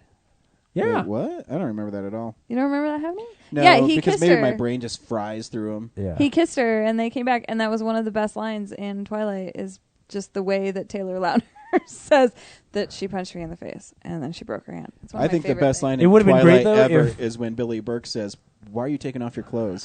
Yeah. No, Yes. it would have been better if while she punched him, she yelled, "Face punch!" being the title of the fake movie in that piece of shit garbage. Also, Vehicle 19 starring Paul Walker comes out next week. I don't know. That's a real movie. The only actual good thing, I think, is there's a stand-up video of Craig Ferguson called "I'm Here to Help," which I actually think I might check out. I really like. I saw Craig Ferguson live, and he is really great and a really cool guy. Like straight up, a very intelligent. Like I would want to hang out with him, not just watch him make me laugh. And then finally, Bikini Royale: The Continuing Adventures of Girl from Bikini comes out Nice. this week. What? Yeah. Why is she wearing a bow tie? I thought it was Bikini Royale. Well, because the it's to cover the boobs, because then the bow tie holds the shirt together at the top, and then it fans out to expose her belly on the cover. Bikini Royale. It's clearly like James Bond. It has 4 stars on Amazon, so it has to be pretty has good. 4 stars on there. It does. Oh my god. Only one person has reviewed it though. That's why. And that person is Fred Olin Ray, the director of Bikini Royale. No, it's not. It's not really. I know that name. I think he directed a horror movie called Jack-o'-lantern. No, sorry. The Phantom reviewed it. One of the better retro media releases. Hey, James, click on that Fred Olin Ray and see if he directed a movie called Jack-o'-lantern or something in that, like... He directed Harlots of the Caribbean. No. He directed Twilight Vamps. Oh, he directed the original Girl from Bikini. Oh, nice. The complete first season of Tanya X. Oh my. Bikini Frankenstein. It's a lot of... There's a... David Carradine in Warlords. Nice. He directed. Recently, he Dino Wolf. Parodies that are like not digital playground parodies. Yeah, yeah. No, well, because these are all bikini-related parodies of Okay, I guess it's not the him. kid with X-ray eyes. I'm gonna imagine there's a lot of staring at ladies' chests in that movie. Just throwing that out there. Sorority Girls 3D. That's also staring at chests. Silent Venom, starring Luke Perry and Krista Allen. Silent Venom. I think it's about a very quiet snake. Also, also available on Amazon Instant Video for 24-hour rental. I'm gonna bookmark Is it for free? this page. I don't know. I don't give a shit. I will totally throw $3 at Silent Venom. Or it's a movie where Spider-Man 3 doesn't say anything. It can't be much worse than Sharknado, which I started this week. Real boring. Yeah, bummer. Yeah, it's. I thought that maybe this would be a good asylum movie. I mean, but is there such a thing? Yeah, no. Here's the thing: like Two-Headed Shark Attack and Sand Sharks, not asylum movies. Yeah. Actually, really fun. Asylum makes really boring, shitty movies. So hopefully near the end, when for one thing, hurricane of sharks, not a tornado, when the hurricane of sharks like really starts coming to a head, maybe a hammerhead. Maybe then. Thanks. No. Maybe then the movie will get fun. Don't shake your head at me. But for now, it's just people driving in a truck for half an hour. You know, it's more exciting than Alien Origins was, but that movie is boring the whole time. So, anyway, Hey, James. Silent Venom. What comic book do you have for me this week? What's up, nerds? It's the Comics Corner. Well, you're gonna love this one. So, especially because I was I was being I facetious. might like it. So because I just finished rewatching The Legend of Korra again, and man, that show is fucking good. Worse than the Robert Downey Jr. shit. This past week, the second trade of the Avatar comics, The Search, came out this week, and I got a chance to read it, and it's great. Basically, this is the story of. It's one of the stories that they wanted to tell in the show, in the original series, but they didn't get a chance to, of them tracking down what happened to Zuko's mom. Zuko is like the bad guy in the show who then gets redeemed by the end of the series. And his mom just sort of has disappeared at some point. We don't know why. And it's a really cool story. It actually completely changes the dynamics of those characters. If you're a big fan of The Last Airbender, I absolutely think you got to check this book out, because it redefines your idea of who some of those characters are. Basically, it takes place sort of in their teenage years. Like, everybody's grown up just a little bit. And Azula is in an insane asylum, and Zuko goes and gets Azula out of the insane asylum, and she teams up with them, and they go off to try and track down, because they have these letters that that his mother was sending to a long-lost lover. And they go to try and track down like what happened to her mom and why she left, and the story of why she left and the things she does in order to leave. And it's really cool. It's not allowed on kids' TV? No. It was that the original series actually got cut short. Right. They were supposed to have a fourth season as well, and they didn't get a chance to. Got it. And so I think this is one of those stories. I think it's also just something that like they had a cool story of, and maybe they never found a chance to tell it. But yeah, I would say it's definitely a little bit more mature than the original series was, but not as much as like Korra is. I am very mature. But Sure. But the crazy Azula, like more crazy than she is in the show, is great.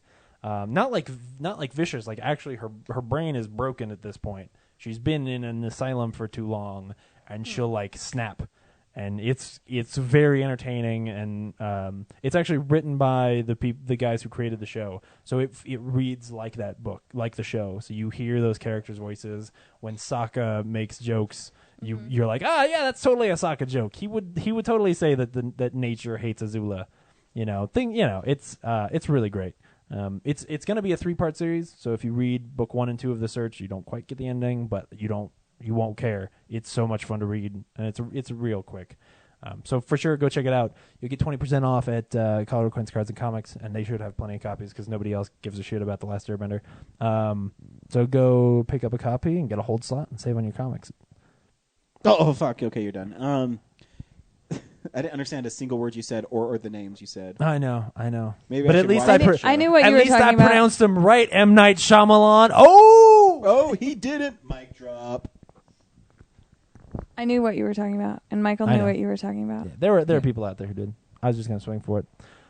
Nobody's going to go pick it up unless I actually tell you how cool that book is. Yeah, I didn't know it existed, but it sounds super fun, and Yeah. I'll probably go get it. Yeah. This week we went and saw R.I.P.D. What? Oh. Oh, yeah. We're playing a game. All right. So, this is a game stolen, since we only steal games. This is a game stolen from the old Totally Red show called... No. Brad just left out the door, and he is running with his middle finger up. All right. See you, Brad. So this one requires a little bit more pre-production here. And so I've prepared some things, and I'm going to throw them out. The way this works is, it's kind of like the other one where you take two titles and slime them together into one title. But then what I'm going to give you is the description of that movie, and you have to figure out what the two titles are. So they'll be linked. So in the same way, I'll give you an example, and this one's kind of obvious, but if I were to say, on their way to the moon, a family discovers that their new home is actually a prison for the undead. Oops. You might say, Apollo 13 Ghosts. Ryan is not seeming thrilled about this little game. See, because it's Apollo 13 and 13 ghosts slammed together. Mm-hmm. And it's some people on their way to the moon. Okay. And a house, and their home is a prison for the undead. Gotcha. Okay. It might not work, but we're going to give it a shot. I was thinking Resident Evil Apocalypse, but cool. Well, you could have guessed that. Yeah. Okay, give me another one. All right. Let me give you. I'll throw you an easy one. A sharp pregnant teen, and whoever figures it out, you just yell it out, and that person will win no prize. A sharp pregnant teen finds a satchel of money on a dead Mexican and tries to keep. Whoa, my phone turned off. And tries to keep one step ahead of the evil forces chasing after her. I'll give it to you again. A sharp pregnant teen finds a satchel of money on a dead Mexican and tries to keep one step ahead of the evil forces chasing after her. June Mexican? I don't know. Yeah. The word satchel is the big clue. Yeah, you have to. If you know what the first one is, you can then. Juno? Okay, so then you've got to use that title to figure out what the next title is. That has to do with a satchel? Juno Country for Old Men. That's the one. That's the one. No, that was good, Brad. That was good. All right. This one, you've got to keep in mind that it's me writing this one, so this is very much a me movie. Aliens arrive on Earth to begin raising the recently dead in an attempt to stop humanity from inadvertently destroying the universe. The only way to stop them is by beating them at a game of basketball. Oh, I was going to say Independence Day of the Dead. Aliens arrive on Earth and begin raising the recently dead in an attempt to stop humanity from inadvertently destroying the universe. The only way to stop them is by beating them at basketball. Something Space Jam. Laura says something Space Jam. That was my guess, yeah. All right. Something so it would have to end in space. No, is it Space Jam something or No, because that one something because that one Space is Jam. because no Lost because in Space Jam? because that one comes second in the Got it. Yeah, that one has to be the second one. So you're playing off of the word space. And there's aliens? And remember the clue that I gave you. It's This one is very much a me movie. So no one else has seen it? No. I believe that both Ryan and Brad have seen this movie. But it As wasn't soon as good you enough figure- for them to remember? As soon as you figure it out, you're going to be like, oh, fuck, that was... no, it's definitely not a good movie. It's a piece of shit movie. It's maybe the worst piece of shit movie. It's a long title. Prometheus jam. No, I said it's not a good movie. All right. The answer would be Plan 9 from Outer Space Jam. Oh, you couldn't think of it. Oh, man. All right. Let's do one more. This was probably, I am maybe the most proud of this one. Two friends spend the afternoon hanging out on their porch trying to figure out how to raise the $200 they owe a dope dealer while avoiding the zombies that are taking over a city that has recently been walled off. Two friends spend the afternoon hanging out on their porch trying to figure out how to raise the $200 they owe a dope dealer. Friday of the Dead? Friday of the Dead. Oh, man. All right, well, hold on. I got one more hard one. That's what she said. This time, an international spy has to get home to see his daughter on her birthday, but between the traffic and the rude people between him and his home, he begins to crack and is forced to abandon his car and fight his way through everyday injustices to get home. This time, an international spy has to get home to see his daughter on her birthday.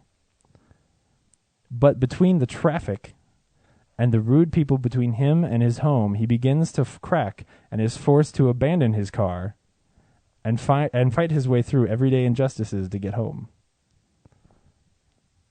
I'll give you a hint. The first one is one of the more recent of those films. Like, the first one should, you know, when I say this time an international spy. Sky falling down. Sky falling down. Nice job, Brad. Anyway, that's the game. Good job, Brad. Thank you. Obviously, I can play this game live. Ryan can't. All right. Anyway, what do we see this week, Ryan? We saw R.I.P.D. Cora, should people go see R.I.P.D.? Yeah. If you like Men in Black, sure. I liked it, but I like a lot of things that other people don't. So, sure? Maybe. I don't know. I enjoyed it. I thought it was funny. Michael? I thought it was fun. Maybe not worth how much you'd usually pay at a theater. It might be worth the rent, but I had a lot of fun at it. We laughed a lot. Mm-hmm. Yeah. James? Yeah, I would say more of a renter for sure. There are some unfortunate things that hold this movie back, but I definitely think there is some fun to be had and some cool ideas. If Jeff Bridges weren't in this movie, I think it would be a complete wash. Brad? Yeah, it's not total dog shit. Yeah. It's really derivative. Brad didn't fall asleep. Didn't fall asleep. Yeah, Jeff Bridges was the thing that kind of made it stand out. Otherwise, yeah, it's not terrible, but it's got some fun parts to it. But I mean, a lot of the times you're wondering like the rules of the universe that they set up are kind of like the line is blurred on what applies. And I think it's so clear from point A to point B that it doesn't really give you time to grip on anything. Yeah, they kind of stretch their boundaries a bit and don't really explain everything as they should, and you just kind of you just have to accept a lot of things. So yeah, and I did not like this movie. Meh, whatever. I don't think if it's ever streaming for free on Netflix and you can check it out, I don't know if I'd spend money on it. Yeah. But here's the trailer for R.I.P.D. or Ripped. Or Ribbed. Or Rip-D.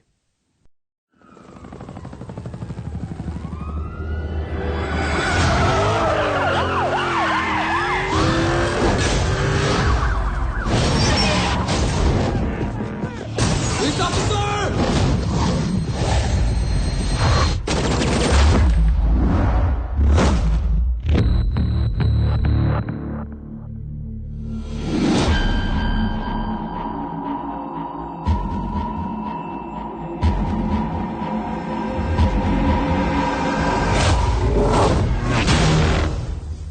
Tough day. Where am I? You're dead. But you have skills that we want. So we'd like you to join the R.I.P.D. The Rest in Peace Department. Meet your new partner. Come on, rookie. We are the greatest lawmen that ever lived and died. Our job is catching deados. What? Bad souls that hide out among the living. Damn, I don't know what else to shoot you between.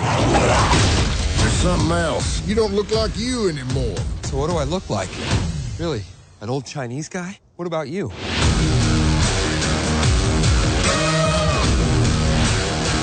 Well, I guess you win, Roy. Stanley and the Wiki. We're with the Department of Health. We suspect you might be dead. You can back this one. My treat. No, I'm not going near that. You were supposed to contain. Didn't contain. I've never seen that before. This world's for the living. And R.I.P.D. is gonna keep it that way. I got this. I'm okay. Nothing to see. Gotta go.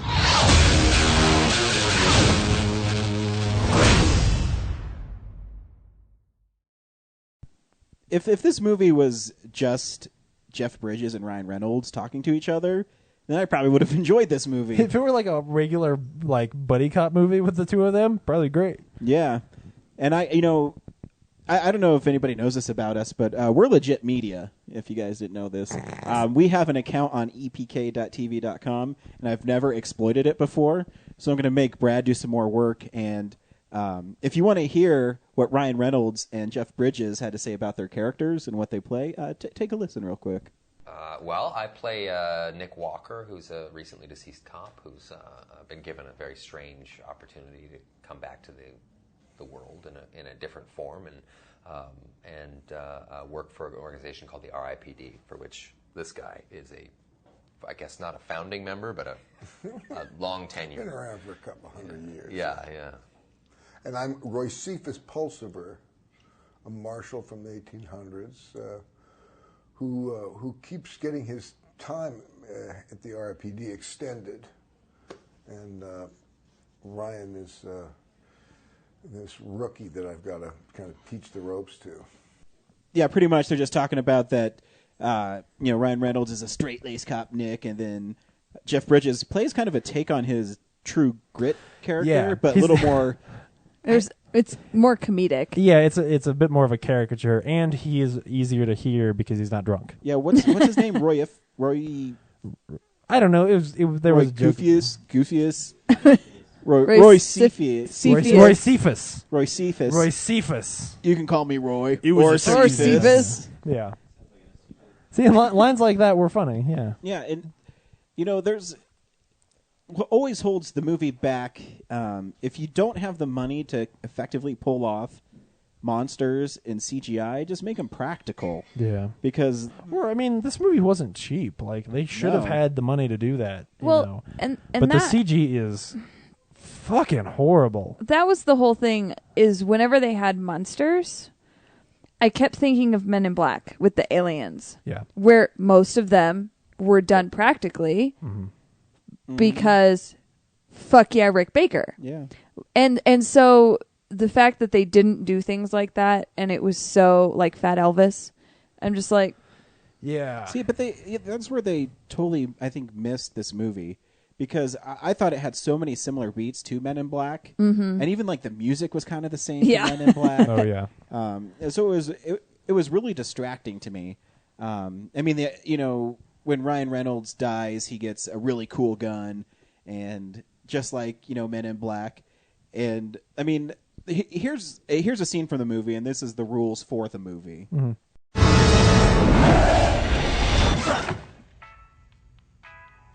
Tough day. So take your time. Ease into it. Ease into what? Come on, genius. I know you can get there. This is a joke. Hilarious. I'm dead. You're lucky, Nick. You have skills that we want, so we're giving you a choice. You can take your chances with judgment, or you can join the R.I.P.D. Tour is 100 years. You say yes, we'll send you back down to Boston. Your home turf. I'll do it. And that introduces also Mary Louise Parker's character. She's pretty fun in it. I love that she wears really high boots because Jeff Bridges loves ankles on women because he comes from a different time. She's great. She is fantastic. That's what I'm saying. It's things like that you can tell are such like really strong parts of the movie that it's weird that it gets held back by like sort of clunky exposition. Yeah. And a pretty linear plot, and then obviously that CG that just makes the action sequences really bland. And so you don't need the CG because the fat Elvis guy I thought was actually pretty funny in it. Yeah. When he was going down the escalator and he was like swaying his hips and stuff. Well, and I think that's the thing. They had these grand ideas for action sequences that they didn't need because they clearly couldn't pull off the CG, and I think that the CG then held them back from actually being creative with not just the action sequences but their character designs. And like there weren't that many really cool, No. smart monsters in the movie. And I think that's why I don't like this movie is because the parts when it's Ryan Reynolds and Jeff Bridges talking to each other in the car is really fun. Yeah. And then then you get these stupid we have to have an action beat here and we have to have an action beat here. You know where everything's going. You already knew Kevin Bacon was a bad guy the minute he showed up on screen. And where the fuck did he come from? I don't remember seeing him like in any of the ads. Maybe they did that on purpose. It's just a villain in every movie now. Right? Yeah. And it's just unnecessary. And did anybody feel like they were watching a movie that was clearly directed by somebody who I haven't looked up this director, but it feels like it's directed by a first or second time director who just really wants to get his shots off? Well, he did Red. Red. Oh, did he do that Red? was his first movie. Oh, He turned okay. down Red 2 to do R.I.P.D. Because this feels like there are a lot of like crazy Dutch angles and upside down shots and all this stuff where I felt like somebody who didn't have a real strong grip on their own style or what they wanted to do, so they just threw stuff in there as much as possible. And some of the shots are really cool, but some of them I just found it distracting where there was so much stuff where I didn't know why he was filming it that way or what. It was drawing my attention, the fact that it was filmed that way. I think you can kind of attribute some of that to the fact that you are right, that it is directed from... Sometimes these guys are dead. Like, sometimes you see them as them, and then sometimes you see them as their other people. Mm-hmm. And so maybe it's a differentiation of, like, the perspective. Yeah. Or maybe he just didn't think about it that much. I think, some of it to me feels like him, Like it's him intentional? on set going like, what would be cool is if I start the camera here and then I spin it. And I'm like, okay. And it is cool, but then if it doesn't have a purpose, then it ends up being distracting. And then I just sit there going like, okay, why is this shot so bizarre? See, I thought the coolest actually shots of the movie was at the beginning where they were busting into the warehouse where the camera was like following them around corners and that whole stuff time was really I really cool. wanted him to direct like a low budget Street Kings kind of a movie where it's just like a hardcore cop, like an End of Watch. It made me want him to make a movie like that for sure. It's a traumatic movie too. Ooh. And I just keep on. I don't know. I just kept on waiting for something else to happen in the movie, and it's hard when you never think the heroes are ever in danger. It's just right because they can't really die. Yeah, like they can't really die. Yeah, they could get shot by the enemy, like fancy guns that kill them, which they just sort of introduced without telling us was a thing. But that doesn't. Yeah, it doesn't ever really feel like a threat. Yeah.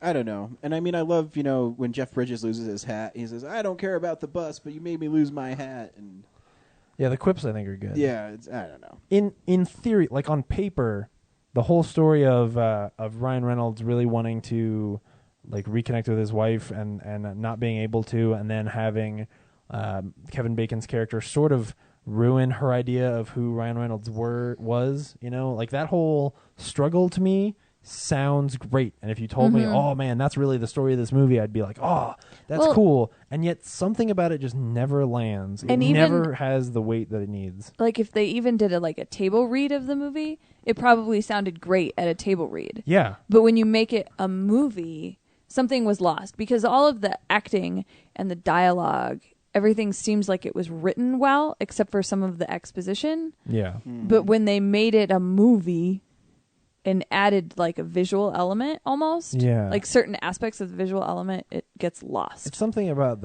either the pacing or the way it's shot or I don't know, not letting things breathe when you needed to. I don't know what's missing. It would be harsh to call it stillborn, but at some point I thought that in the movie where I was like, why does none of this feel like it works? You know, like it feels coherent, but at the same time I don't care.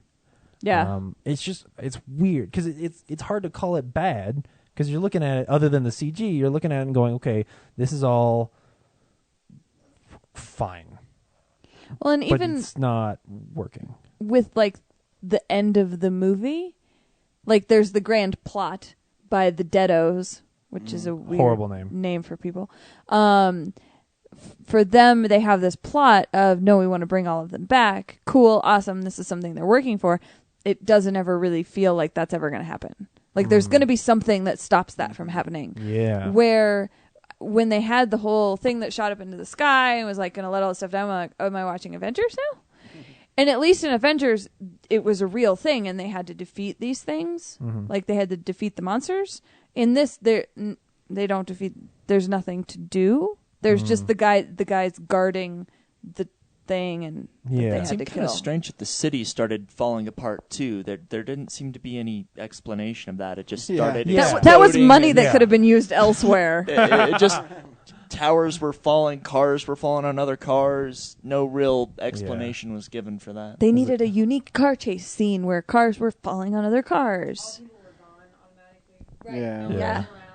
All the people were gone. Well, it costs money to Superman. CG people into car chases. That's my big thing with Man of Steel. You know, you're getting punched through buildings and, I mean, just constant destroy. Brad, do you want to say something about the movie? Nope. I took care of it before we started the in-depth part, so I'm good. That's everything I need to say. Except for the CG was terrible. Yeah. Except for in the destruction part. The car CG in the portals was good. So Really? honestly, that's where they spent all their time. I know there was one part where like there was a I was gonna say there's an orange car that looks like it's made of plastic that like falls off of a parking structure into the action scene below, and as soon as the shot started I was like, you left this in the movie? Like this is some Sharknado bullshit right here. Like this is, you know, it's better than Asylum crap, but it's still way under par. Like just those couple frames when they pull out to the wide shot and you can see the cloud and all the debris going up. It's like good. I think that the weird spinny clouds, that stuff all looks good. It's just like there's detail work, and obviously, and then the characters, which are all like circa 2001 level CGI. And like if movies. Pirates of the Caribbean 2 didn't have half their budget, then that's what all of the the Davy Jones guys would have looked like. Only they still would have looked cooler because they were at least fairly creative, whereas these guys were just like, this one's fat.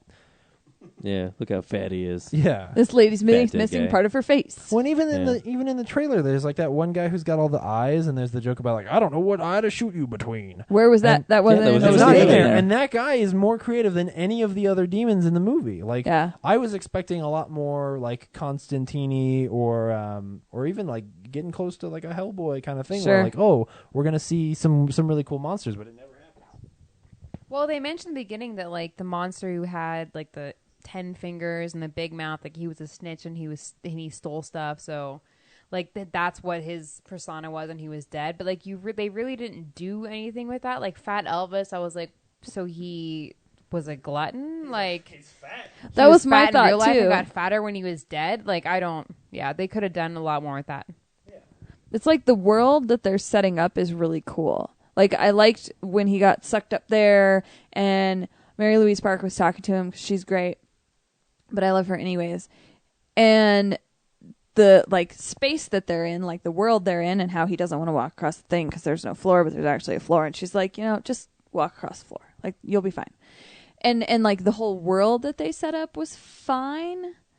And the rules, like Laura just said, like that people have a reason for looking the way they do, that all makes sense and could be really neat. But it's lost. Mm-hmm.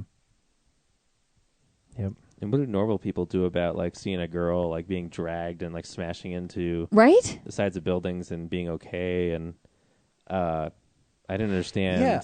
It's like That's why they have flashy things in Men in Black. Like that makes more sense. Yeah, they don't have anything for that in this world. It's just like, oh, okay, that's weird. Specifically because Ryan had called out weeks ago, like if they have a flashy thing in this movie, then it's awful. Oh shit! Take it out. Yeah, like they heard us tell you. Yeah, we got to rewrite. Hey, you know all that great CG we had? Throw it all out. We got to redo the CG so that there's no flashy thing nonsense. And then like stuff like different kinds of like spicy food. It's What? arbitrary. To, like, it just Having makes, an explanation for that would have been nice because it Those was just cards confusing. never really got fully explained. I mean, I got the whole Indian food thing, but there seemed to be a lot of detail in the cards that seemed unnecessary and what just car, confusing. what the ethnicity of the teenager is, and what kind of ethnic food it is. What particular day it was. Are you supposed to be able to tell what kind of dead person this is? Exactly. And that may be stuff that's like in the book. Ooh, good call. But at the same time, that's the kind of stuff that would be in a book if it were a novel. But comics, it's a little bit easier to get stuff like that into. Like, comics are sort of written in a very cinematic way. Sure. Where if you're going from one trade, your story is going to be pretty linear, and it's going to be easier for you to work all that stuff into a movie most of the time, depending on the comic. But something as simple as this, it seems like they should have been able to get whatever that explanation is in there. But it's hard. It's like reviewing a comedy where you're like, well, with a comedy you're like, it was funny, but I can't tell you why. In this case, it was like, it didn't work, but I can't put my finger on it. Other than the CG is awful, like everything is decent, and yet, meh. Yep. Ryan Reynolds is apparently also super true. attractive. Yeah. And I mean, yeah. It always seems like he's just about ready to have a big movie, and then something happens. We're all waiting for Deadpool. Green Lantern. Yeah, I don't think this one. Deadpool's going to be the one to save him. That makes me sad. Yep, yeah, so close. He needs his drive. Well, and there's an element of Ryan Reynolds where he has. It's not nearly as done as well or nearly as successful, but he has kind of Channing Tatum kind of charm to him, where he can pull off lines that other people couldn't. Yeah. When doing a dialogue with Jeff Bridges being absolutely ridiculous. Yeah. Like, he can pull it off, but when everything else around them isn't working, you're just sad for him. Yeah. Oh yeah, absolutely. He's never the worst part of a movie. No. Like movies fall apart around Ryan Reynolds, And not then because he's of him. just sad. You know, like Then it's Green just Lantern is not a sad. bad movie because Ryan Reynolds is Hal Jordan.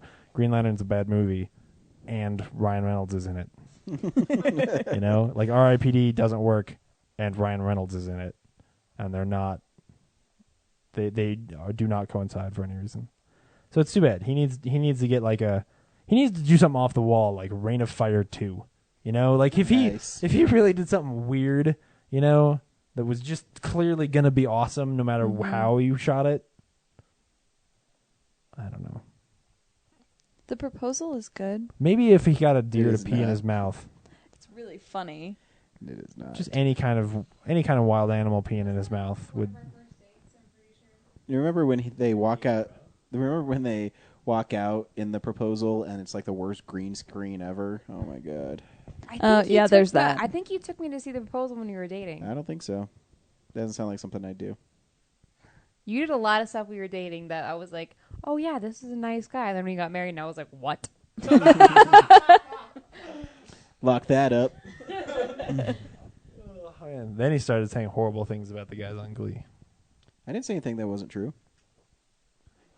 Fuck. Why? Really? You're really that broken up about it? It was really bad. Oh, man. Drama on the Real Nerds podcast. You can tweet us at @real_nerds. You can call us. You made a thing for that. Oh, that's right. I don't have to do that shit anymore. That's awesome. Thanks, Brad. Thanks for reminding me. Next week, you guys are going to see the Wolverine. You're not here next week? I'm seeing Rod Stewart in Vegas. Oh, my God. What are we going to do? You could wait till I come back. No. No, we can't wait. Laura will go see the Wolverine with you. You're not taking Laura with you? She doesn't want to see Rod Stewart. I kept on saying, hey, I'm going to go see Rod Stewart in Vegas. Do you want to go? She never gave me an answer, so that tells me that she did not want to go see Rod Stewart in Vegas. You're going to hang out with the girls all weekend. The girls are actually the Just cats. so you know, I've already talked to Brad. If he's going to be watching the house, if some dude shows up, he's going to run him over with his Jeep and pin him against the wall like in Signs. And he's not going to wait till they have a last line. He's going to back up, and their intestines are going to be pouring out. I have to listen to that. I want to get my hands on a copy of Signs and watch it along with the commentary, but I don't know how. We don't have a copy of Signs. Hey, did you get something in the mail from me? Did you get receive a DVD in the mail from me? No, you gave it to me at Denver Comic Con. Oh, that's right. That's right. And no one's had time to watch it. No. We had that conversation on the way here. You're not supposed to watch it. It's no, not we good. want to watch it. The other one we sent out, our friend Russell tweeted, he's like, thanks, ? No, see, that one I would have totally watched. Because when I mailed them out to people, they came with a little card that said, congratulations, ? No, we were talking about that on our way here. It's like, shit, we forgot to watch Two-Headed Shark Attack. It's like, oh, okay, we'll watch Two-Headed Shark Attack and then we'll call them about it. And I was like, okay. A two-headed review. So hopefully, hopefully we'll be able to Very do that here appropriate. in the next couple weeks. Just Cool. because we don't have time off together Don't enough make to a big watch deal a out of movie. it. Huh? Don't make a big deal out of it. Though, I'm, from what I've seen so far, better than Sharknado. That should be on the freaking re-release of the Should DVD. be. Yeah. I Better should than start writing it down. Sharknado. Yeah. James Hart, Real Nerds Podcast. Bye. Bye. Bye.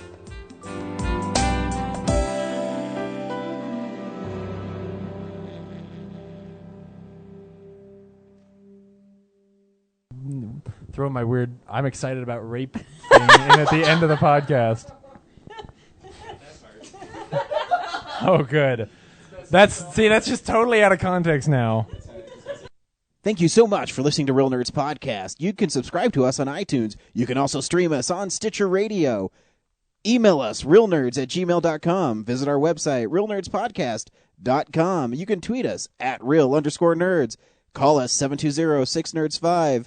Like us on Facebook. This has been a Nebulous Visions production. Until next week, bye.